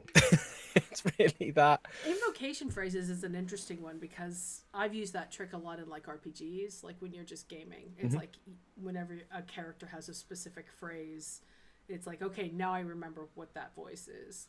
It's a good hack. I always loved how Peter Jurassic on Babylon 5 said anytime he needed to get back into character, he would just look in the mirror and go, "Mr. Garibaldi!" Oh, he's back. Great. And that would just be like a switch being flicked. I love that. There's another really good question here about tips on accepting getting rejected when you auditions for stuff. And specifically how to deal with knowing it's not personal, but it really feels like it. I got something for this up front if you want to take a minute. This is one of those things which I always feel a little cautious about saying, because underneath the jovial exterior at times lies the beating heart of a misanthrope who looks at communities and goes, "Why? Why?" But in many cases, it's absolutely true. The podcast audio drama community, as I've encountered it at multiple levels, and I say this as a cis-het college-educated white dude with a moderately well-known job behind me. So the difficulty button is broken off at the lowest level for me. Are lovely people. I auditioned for a pretty well-known show a couple of months back, which is just coming up on its 4th season, and it was 2 minor roles, and I did like 2 or 3 different versions of them, and they wrote back with, "We actually really loved these, but none of them were right, and we're really sorry, because we actually really liked what you did, but we can't use them." And something like that where was actually surprisingly easy to take, because I have a very specific way I do stuff, and that's going to fit or it won't. And if it doesn't fit, I'd much rather be told this isn't going to work for us than, unfortunately, oh well, we'll just hammer this into shape and it'll be fine. Yeah. So I mean, if you are going to get rejected as a voice actor, but in the podcast community, those rejections are going to be remarkably thornless, so at least some of the time. Yeah, especially so I used to edit short fiction, and as an editor, you constantly are having to send declines or rejects to people, and kind of the piece of advice I always give people for any creative endeavor where you are putting yourself forward and you have no control over what's going to be selected is you have no control over what's going to be selected. The thing that's best is if you can concentrate on trying to audition for things where you think you have the strongest chance, because if you just throw yourself at everything and anything, one, you might get hardened to rejection. If that's the approach you need, then you'll do that faster if you throw yourself at stuff that's just wildly inappropriate. But being very tailored in, like, this is the kind of voice I have, this is the kind of work I want to do, and that is done by these two people, and just doing that over and over is probably going to be more effective, because people get thousands and thousands of auditions. And they have to whittle it down, and it's absolutely not personal, but they only get to pick one person for a role, and they are in the privileged position of being able to pick the best person for whatever their definition of best is. And their definition of best may not have even existed before they heard the audition that succeeded. Yeah, exactly. Yeah, I guess the other thing as well, like, it's not personal. Like, getting a rejection doesn't mean you were bad. No, it just means Exactly. you weren't the rightest. Yeah. I can give you an example from a writing perspective, actually, from about 4 or 5 years ago. In fact, longer, I pitched a story to Big Finish, the Doctor Who audio drama folks. And at that time, I was running the comic shop, and 2 or 3 of our regular customers were regular writers for them, and I didn't get it. And one of them had actually helped me out with the pitch, and he said, I pretty much guarantee you were in the top 5% of the submissions which they sent in. It was a good story, it was laid out right, there were things they could do with it, but they will take the top 2%. Yeah. And you can be as good as you possibly can be, and you cannot work for the situation you're aiming for, and that's not on you, that's on the situation. So there's this board game I really like. I can't even remember the name of it anymore, but one of the things I really like about it is that it has 2 types of success. It has success is when you achieve the mission objective, and then it has this concept of overwhelming success, where you've done something additional that was either hidden, or you've succeeded in such a way that didn't cause additional damage or fixed a future problem. Auditioning is success. It's like submitting yourself for awards. Absolutely. If you've tried at something, that is the part you control. You have succeeded. Everything beyond then is an overwhelming success, and it's outside your control. And it does feel personal, but it, for me at least, focusing on the fact that I did my best, and I know I did my best, and I sent the damn thing in. that's 90% of it sometimes, is better and in my control, and I can be proud of that. And then whether or not I succeed above that has nothing to do with me. You can apply that to anything, like awards is a big one. It's like, yep, I'm a finalist for that. No control over whether or not I'm going to win. I'm just going to let it go.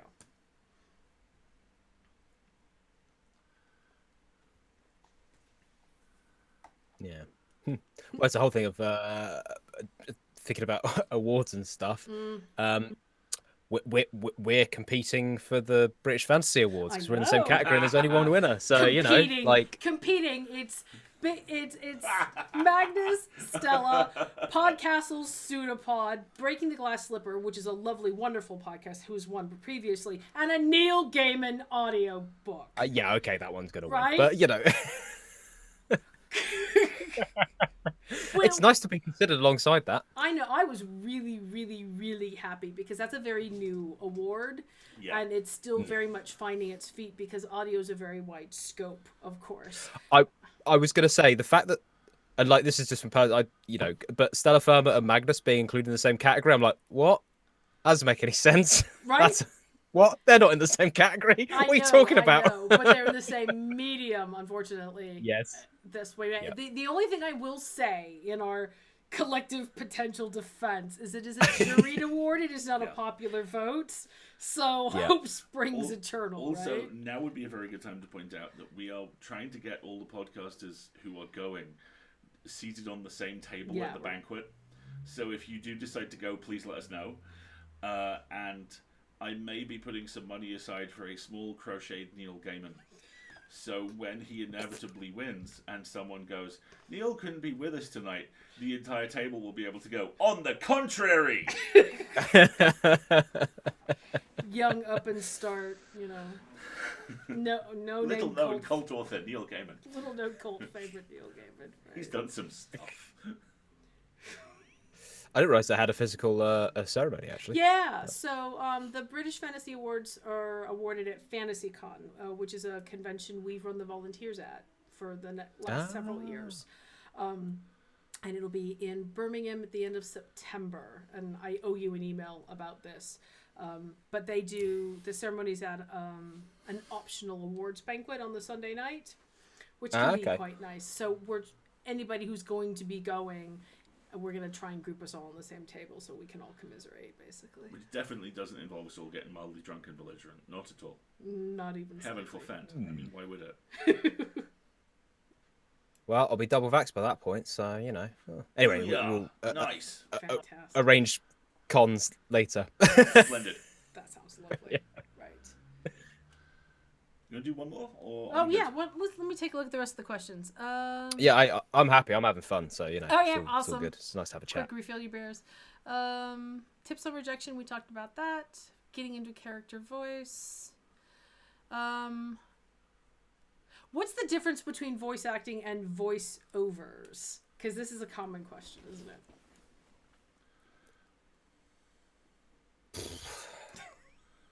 I mean, I don't. It's all voice acting, really. It's just you've got a part to play, and your part is disembodied insurance narrator or whatever, you know, like Hugh Dennis has kind of cornered the market on that one. But yeah, I mean, there used to be it's more just of a distinction, I think. Because voice acting now has so many more outlets. I mean, it used to be just radio plays would be the big outlet for it. And voiceover was considered kind of like the less desirable commercial subset of voice acting, right? It's the radio ads, and it's commercials, and it's more what I would describe as nonfiction or commercial content. Whereas voice acting is specifically you're performing a play or a movie without being shown. It's purely conveyed in voice. Like, and then of course there's our whole world, which is prose narration, which is kind of neither and kind of both, depending on the context. Because, you know, some voice actors will also do prose narration like audiobooks, and they're very skilled, and they will put a lot of craft into the delivery of that. But then others or other people desire content or presentation, which is much more that Radio 4 approach, where they just want kind of the uniform high quality voice, but they don't want individual acting or differentiation between the roles. So there's a lot broader scope, I think, these days in like the kind of stuff that you can do with voice acting skills. Like, we have a good friend in New Zealand who works for commercial radio. So he's doing all those really overpronunciated commercial ads on the air all the time. But that's its own particular skill, because being able to communicate clearly at an appropriate pace with the right emotion for toothpaste is, I think, a heck of a skill, as opposed to, you know, having a character that you are and that you can bring depth to. One of the things that I really liked about, I got to sit in on one of the St. Kilda table reads, and one of the things that really impressed me specifically about Alan is, I don't know how else to describe this, is that the way he acts has filigree. Is that he's really good at those little grace sounds or ums or little like vocal elements that sounds exactly like how a normal person would speak, but are obviously very skilled performance on his part, because it sounds authentic without sounding over the top, and also without sounding like someone who's not very comfortable with public speaking or says ums or pauses a lot of the time. He's got that down in a way that I find really inspiring and like a little bit jealous, to be honest. I'm like, you sound like a normal person, but you're very skilled at sounding like a normal person. And I had to sit down and like listen to it a couple times and be like, what is it that you are doing? That is that, and it's those grace notes. It's those little tiny, you know, kind of sounds that I'm just really impressed by, because again, I come from prose narration, where you don't want any of that, because those sorts of grace notes are drawing attention to the performance and not the words, and the presentation of the words is what's important in that kind of performance. But you say that, but it's really interesting to see how there are some shows out there where that line is starting to blur. One of which is Neighbourly. The moment in Neighbourly that hooked me is in the first episode. It's when Matty goes from that very softly spoken, wonderful kind of charming narration to dropping into the argument between the daughter and the mom in the first house, and it goes from it's all calm and like this to any day now, mom, and then goes back out. And you can subvert things by crossing that line. You can subvert expectation. I think that's absolutely starting to be played with a whole lot more. I'm sorry, Ben, we're talking right over you. No, not at all. I'm enjoying listening. See, I think. No, I don't think I have anything useful to say. I think we're done. I think I'm good. Okay, everybody, let's do a last call for questions then, because Ben's been talking for 90 minutes now. We should probably give him a break, or we're going to be here forever with shenanigans, unfortunately. It's going to be a very late night. I hope I don't have any early meetings tomorrow. I haven't checked. We only have to get out of the house before 8. Oh, God, that's right. We have an 8 a.m. appointment tomorrow. Okay, that's going to be fun. Whee! Woo! No sleep till Brooklyn. Coffee, motherfuckers. Yeah, exactly. All right, I'm going to give everybody... Did you hydrate? Has everybody had a drink? I've hydrated. Here, have a drink. I will shortly hydrate more. There will be no dehydrating on this watch. No dehydrating. Have more drinks. All right, I'm not seeing any other questions coming in. So it might be a good time for us to say good night. Okay. All righty. Ben, thank you very much for joining us. This has been a delight. I know that this has kind of gone all over the place. It wasn't terribly focused. Pleasure. No, it's great. It's just a nice chat. It's good stuff. Thank you very much for your time. This has been lovely. And inspiring, because, you're very, very good at what you do, and it's really nice to kind of spend time with you as a buddy, and also as someone who I'm able to go, God, he's really good at what he does. This is amazing. Well, likewise. Oh, dude, thank you.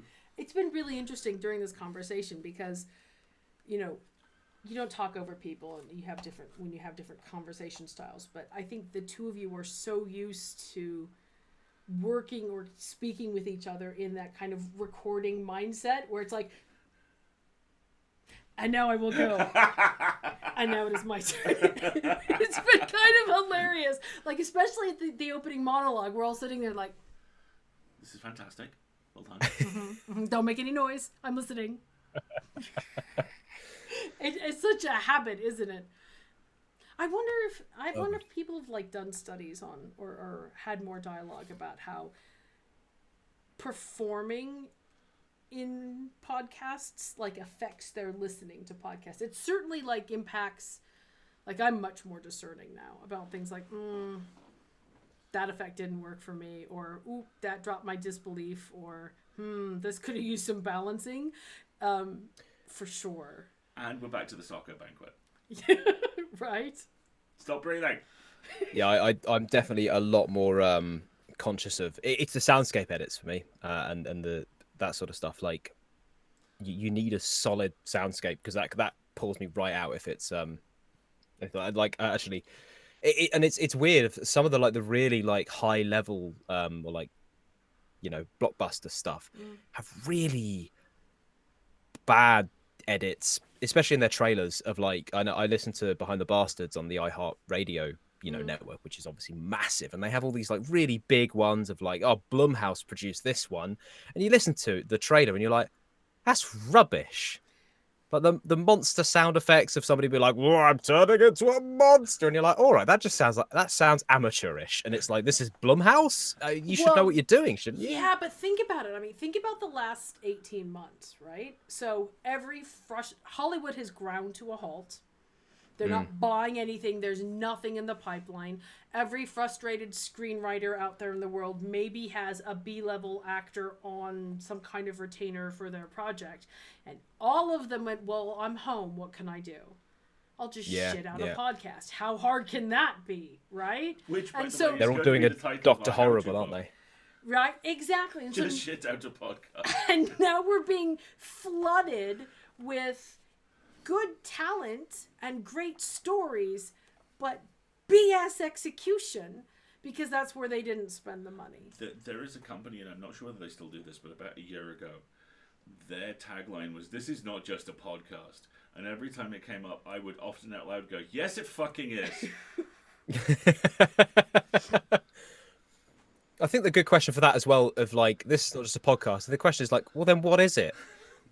Exactly. What's your like- actual positive statement there? Like, What- what are you doing that's different? Like, what was that thing you watched that Apple TV did, which was absolutely a podcast that they animated? Oh shit, Voices. Yeah, Voices was great. It was it was a podcast set to an iTunes visualizer. Basically, it was 15-minute episodes, all of which are phone conversations with people as something odd happens. Because, that's a trope we've gone back to in contemporary audio drama. And they all end up being linked, and it's actually very well written and quite well designed. But I came out the other side of it going, this is a podcast. I've listened to variations on this for a decade. But all they did is, did this line visualization art where they were like, oh, there were secret clues about the interrelationships between the characters and secret the clues, lines. secret clues. I'm like, it's a screensaver that you maybe put some text on to try and sell this to Apple as opposed to selling it to Spotify. Look or at the whoever. fascinating abstract patterns. You're listening to Missy Elliott. I can tell. Stop it. It's just, it's so weird that mainstream moneyed media still needs to do this whole, oh, well, we're not creating that podcast pedestrian thing. We're creating art. Quick, I love give how you me go Californian on quick, give me all the money in the world, because what I'm doing isn't that pedestrian podcast thing. I'm doing art. And meanwhile, the rest of us who've been in the podcast trenches for 10, 15 years are like, excuse me, motherfucker, stop stepping on my head. Thank you. I'm sorry. that Also, might have quite been frankly, me if you're trying to do that thing, if you're not doing creature comforts level, visual support for that kind of stuff, Exactly. why even fucking bother? Exactly. Brief cultural context. Creature Comforts is a series that Arbor Animations, It's fine. the folks behind Wallace and Gromit did, where they took vox pops, just to kind of interviews with people on the street, and animated zoo animals talking with those voices. One of which It's is so good. it's amazing. Okay, I need to see this. One of which is like a cheetah just hanging out in a tree, voiced by this Brazilian guy. The important thing is the meat, the fresh meat. It's really good. The number of visual gags they've worked into it alongside the vox pops of it's that classic thing of they've not just added something, they've elevated it. Yes. And the vox pop, if it was scripted, it would be crap. If it weren't animated, it'd be crap. But the fact they've taken this natural actual people talking and have animated it with their stop motion is just it just sends it to another level. Okay, It's I've definitely wonderful. gotta see I will this. dig these out for you. They're really good. There's definitely some sketches that are dodgily pirated on YouTube. Yes. It's got to be. There you go. Thanks, Alia. Thanks, Hey, cheers, Alia. Alia. Brilliant.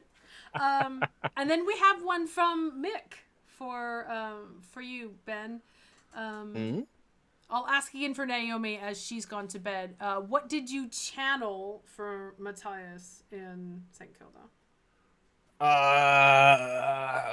It's just an horrible little weasel, man. Why don't you tell us a little bit about Matthias? Well, yeah. So Matthias is one of the residents of St Kilda, who is sort of set against our hero Lockie, played by Alan Bergen. And yeah, he's the sort of second in command to Andromeda, who's sort of the community leader on the island.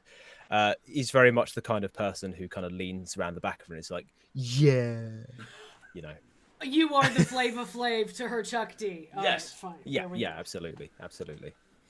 So yeah, I mean, for channeling stuff, I don't know, nothing specific. Just imagining he's like a nice guy. You know the nice guy.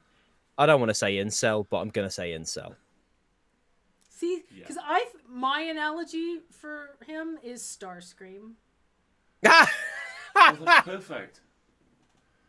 He's Starscream.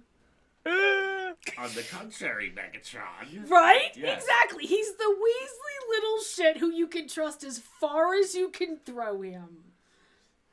Well, absolute. I should have done this kind of voice for him. That would have been a lot more fun.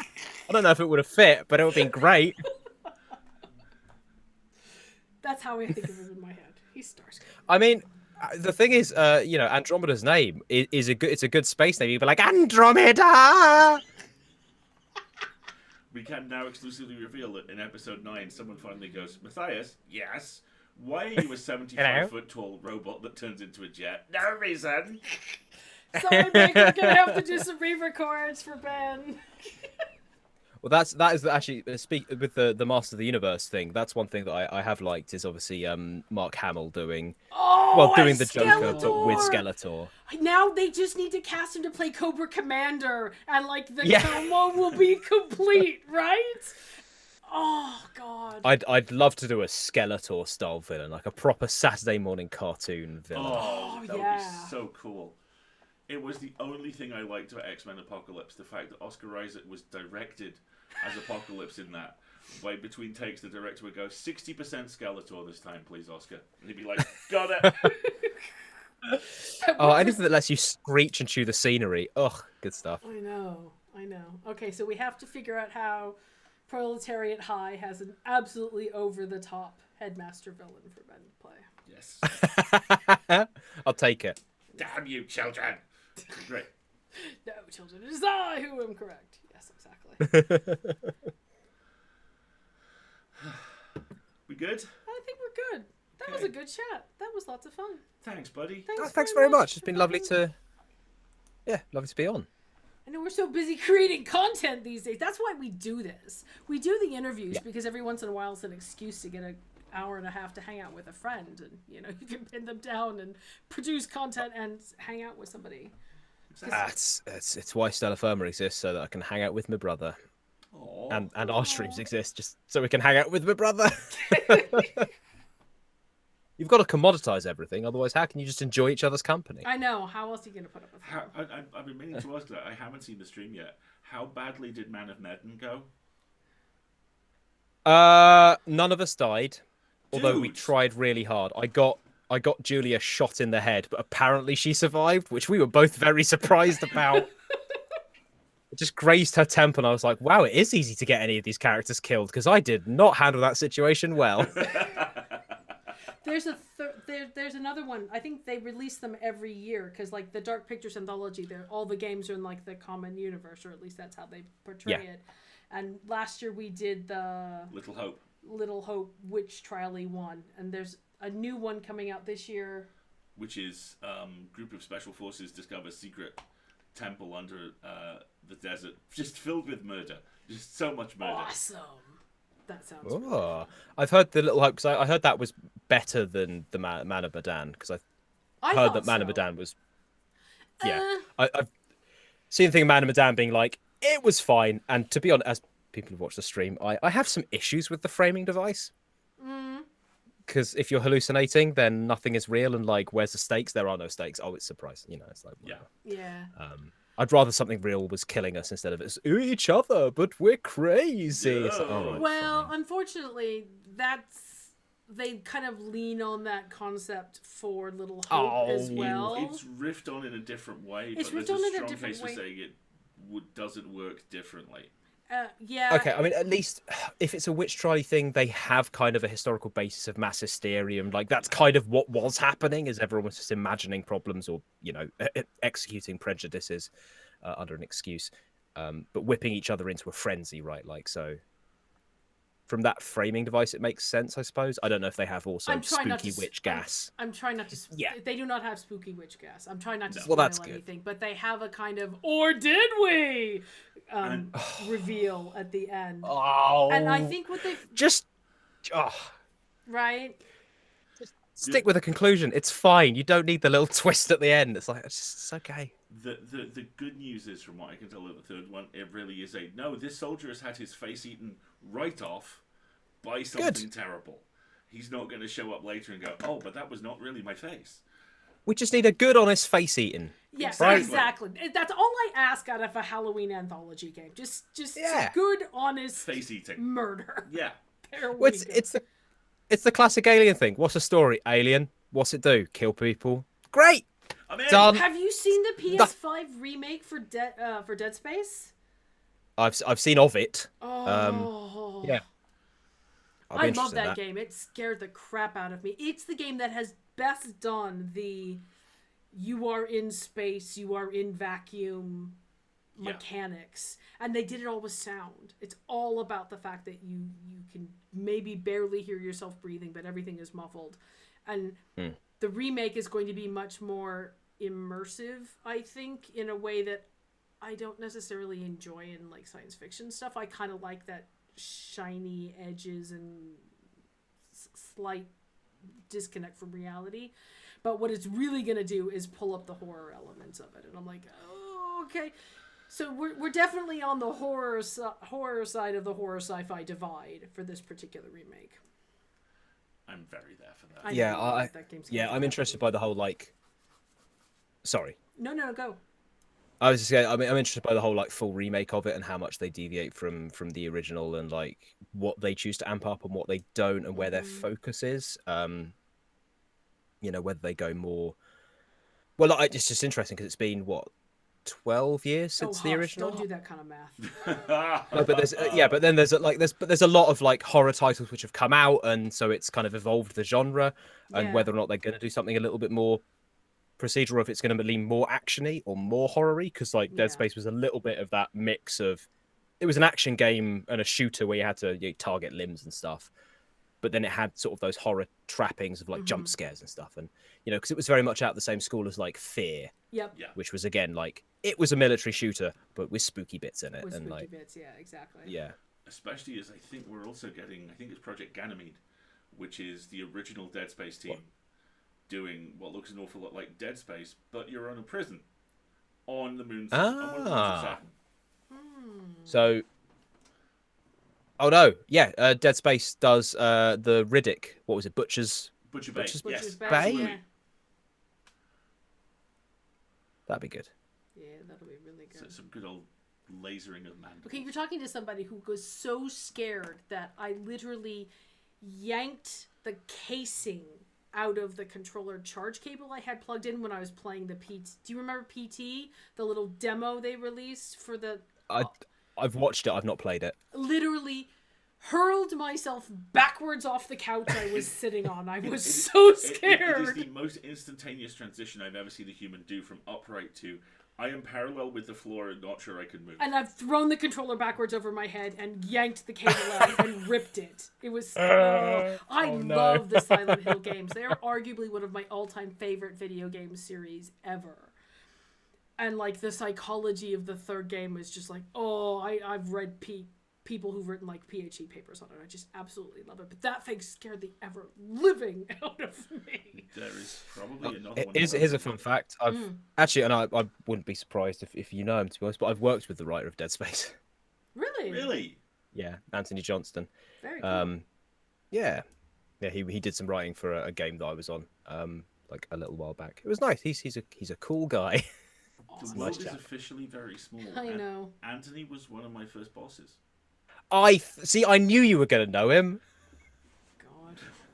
I just got that vibe. I got that vibe that you'd know him. It's his island, right? Exactly. You are one of those nexus points of the universe that you, like, if you know Alasdair, you know everybody. Yeah. At one remove. You are our Kevin Bacon. It's the comic retailer thing. Eventually everyone comes through the shop. Okay. Yeah. I'm officially going too late. I need to go. Okay, yeah.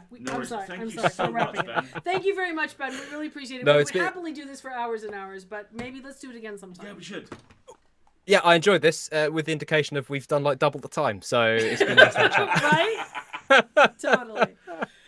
Alrighty, everybody, All right. we're going to take a quick break and say goodnight to Ben, and then we'll come back and have a chat about if we're going to do any shenanigans or not. Okay? We'll be right back. Thanks, everybody. Bye-bye.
it is just kind of generic. Anyway, hi, welcome back. Okay. We were talking about what Alex and Hannah's makeup was for the Little Hope stream, and you thought it was what? Pazuzu from The Exorcist. And I just thought it was generic skeleton makeup. But, you know, we could both be right. We could Incidentally, both be wrong. did you see that a new trilogy of Exorcist movies starring Ellen Burstyn from the original and Leslie Odom Jr. has just sold for $400 million? What? And those are the scripts. Just the scripts? Just the Not even scripts. the production budget? Just the scripts. Jeez, wow. The writer could hand in stick figures on flashcards for that last script. It's like, I'm a demon, I know! And you know, he probably will. Yeah. If you haven't guessed already, everybody, we're not going to do any shenanigans tonight because it's already midnight. How freaking cool is Ben? That was a lovely, very lengthy chat, and he was very generous to spend a lot of time with us, but we just never get time to hang out with Ben. So it's been really nice to kind of have an excuse to talk about a couple things and just mostly just shoot the breeze for a couple hours, which has been good. Go ahead. So how have you been? I'm just going to show the little chunky boy here. He's wearing his fantastic Elias-y pilgrim hat as a result. We did have one other comment in the chat about maybe we should have Kate Baker on, Cater Cakes. Oh, wow. And have a chat about... Streaming. And our kind of voice acting, you know, prose narration, because she... Okay, for So- folks who don't know, Cater Cakes, a.k.a. Kate Baker, is a Twitch partner, is a longtime good friend, and a very prolific and very skilled voice actor. She runs the podcast for Clark's World, which is another science fiction podcast, and does most of their narrations. We've done some of their narrations as well. And we've never streamed with her, but we've done lots of narration stuff with her and convention attendance stuff with her. So that would be really fun. We should put her on the guest list. Yes. That would be really, really fun. Also, if you... The iFox hat. Yes, very much, Wendy. Thank you. the iFolks. I see what you did there. Look, I got a star. I got my star. Also, when we have Kate on, you will see what a 100% increase in the already 100% badass redhead quotient of the stream looks like. Kate and Marguerite are...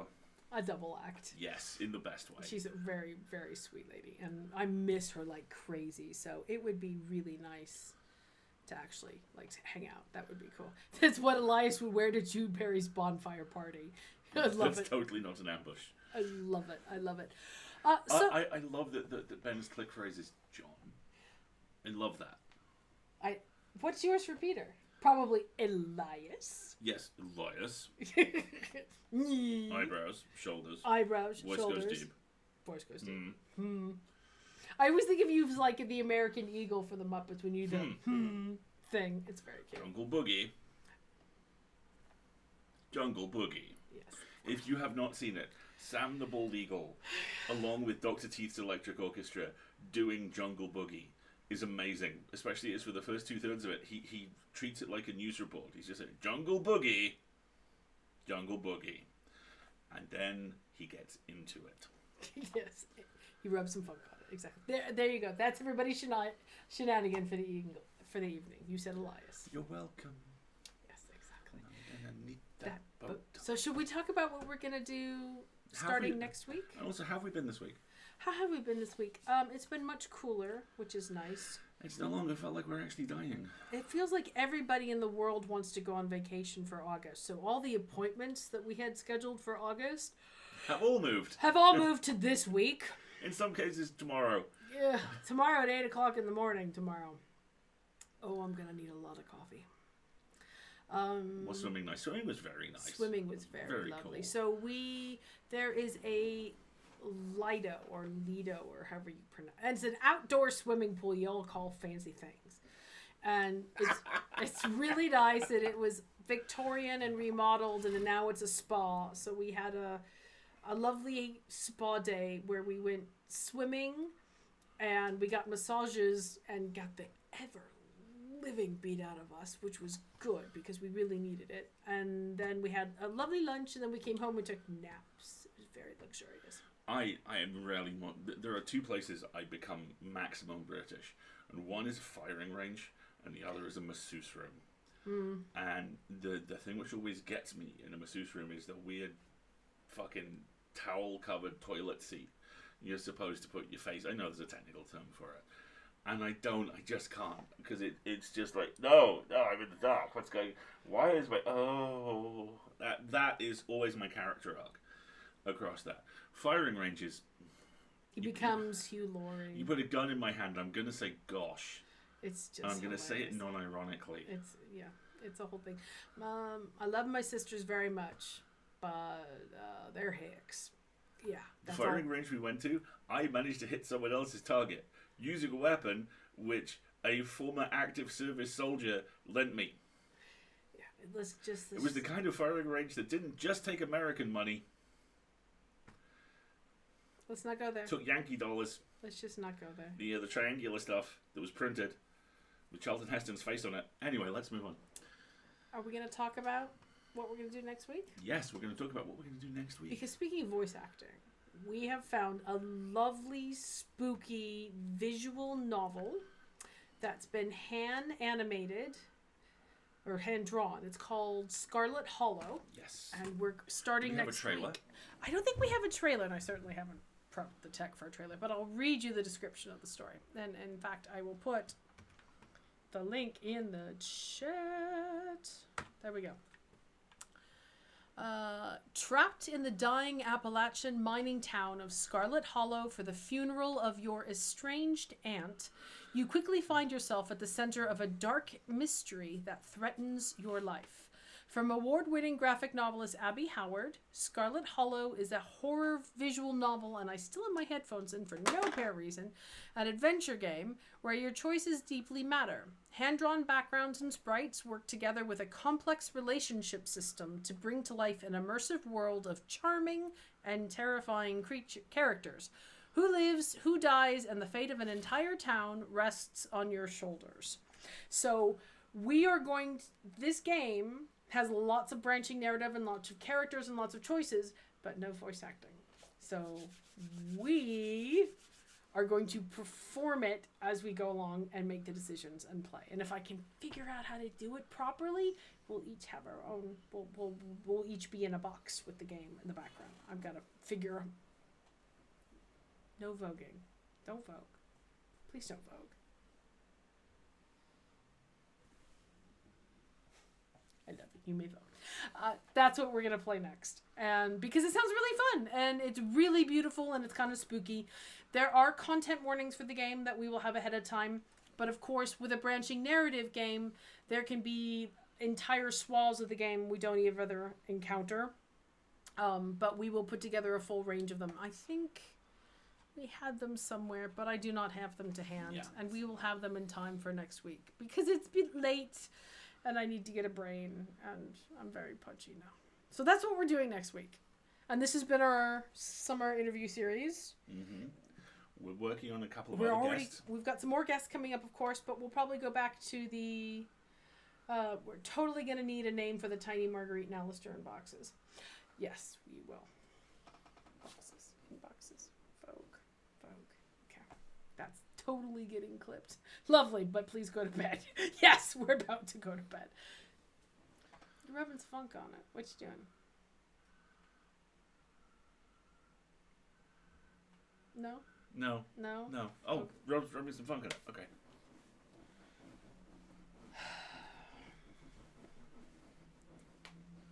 I'm tired now. Good night, everybody. Good night, everybody. We'll be back next week. And on Sunday. And on Sunday, our sexy space idiots. Sexy space idiots in the camper van. Oh, back, y'all. We did a test with the PS5 and we couldn't get the headphones to pick up on the stream, so we're going to have to go figure that out. But we'll do some science. If necessary, we'll just do it on the PS4 again. Hugo, and now... British fans, because that's the other thing that happened. We're up for more awards. God damn it, we totally forgot to talk about that. Ben did that. Yes, so Magnus Archives, Stella Firma, Podcastle, and Pseudopod are all finalists for the British Fantasy Award for Best Audio, which is fantastic. Along with Neil Gaiman. Along with Neil Gaiman, who we will all lose to, but, hey, fine. And The Full Lid is nominated for a British Fantasy Award for Best Nonfiction. So, yay, more award nominations. Woohoo!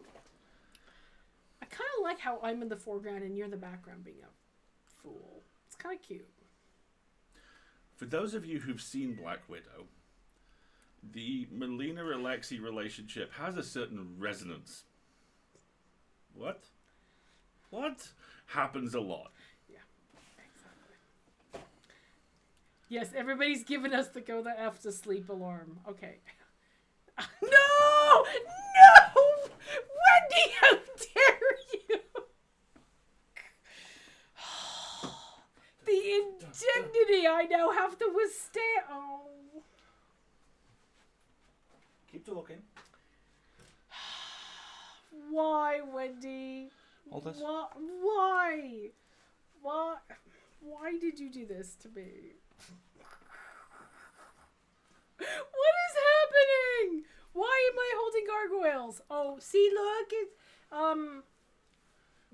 Brooklyn, Broadway. and Broadway from Can you stop now, Wendy? Only because you're on vacation. Okay, we're done now. We're so done now. Thank you, Wendy. Checks in the mail. I can wear the little hat though. There we go. Ta-da! We are very tired, very punchy. We're going to bed now before you want to pile any more stuffed animals on top of me. When you put it that way. Stop! Come say goodnight. Bring the bear. Which bear? Oh, The bear. Murray. No, his name's not Murray. His name's Murray. No, Murray's the guy we like. So the bear from Goblins, we Blanchett. we gave him his stripes. Yes. Because he got promoted. Blanchett's bear. Yes. Okay, we're going to bed now. Good night, everybody. And everybody else should go to bed too. We will see you all on Sunday. We'll have figured it out by then. It'll be fine. It'll be fine. It'll be fine. And we'll see you back here on Wednesday night when we'll be starting not Sleepy Hollow. That's something different. Scarlet Hollow. Scarlet Hollow. There we go. Good night. Say good night. Peace out, y'all. Bye.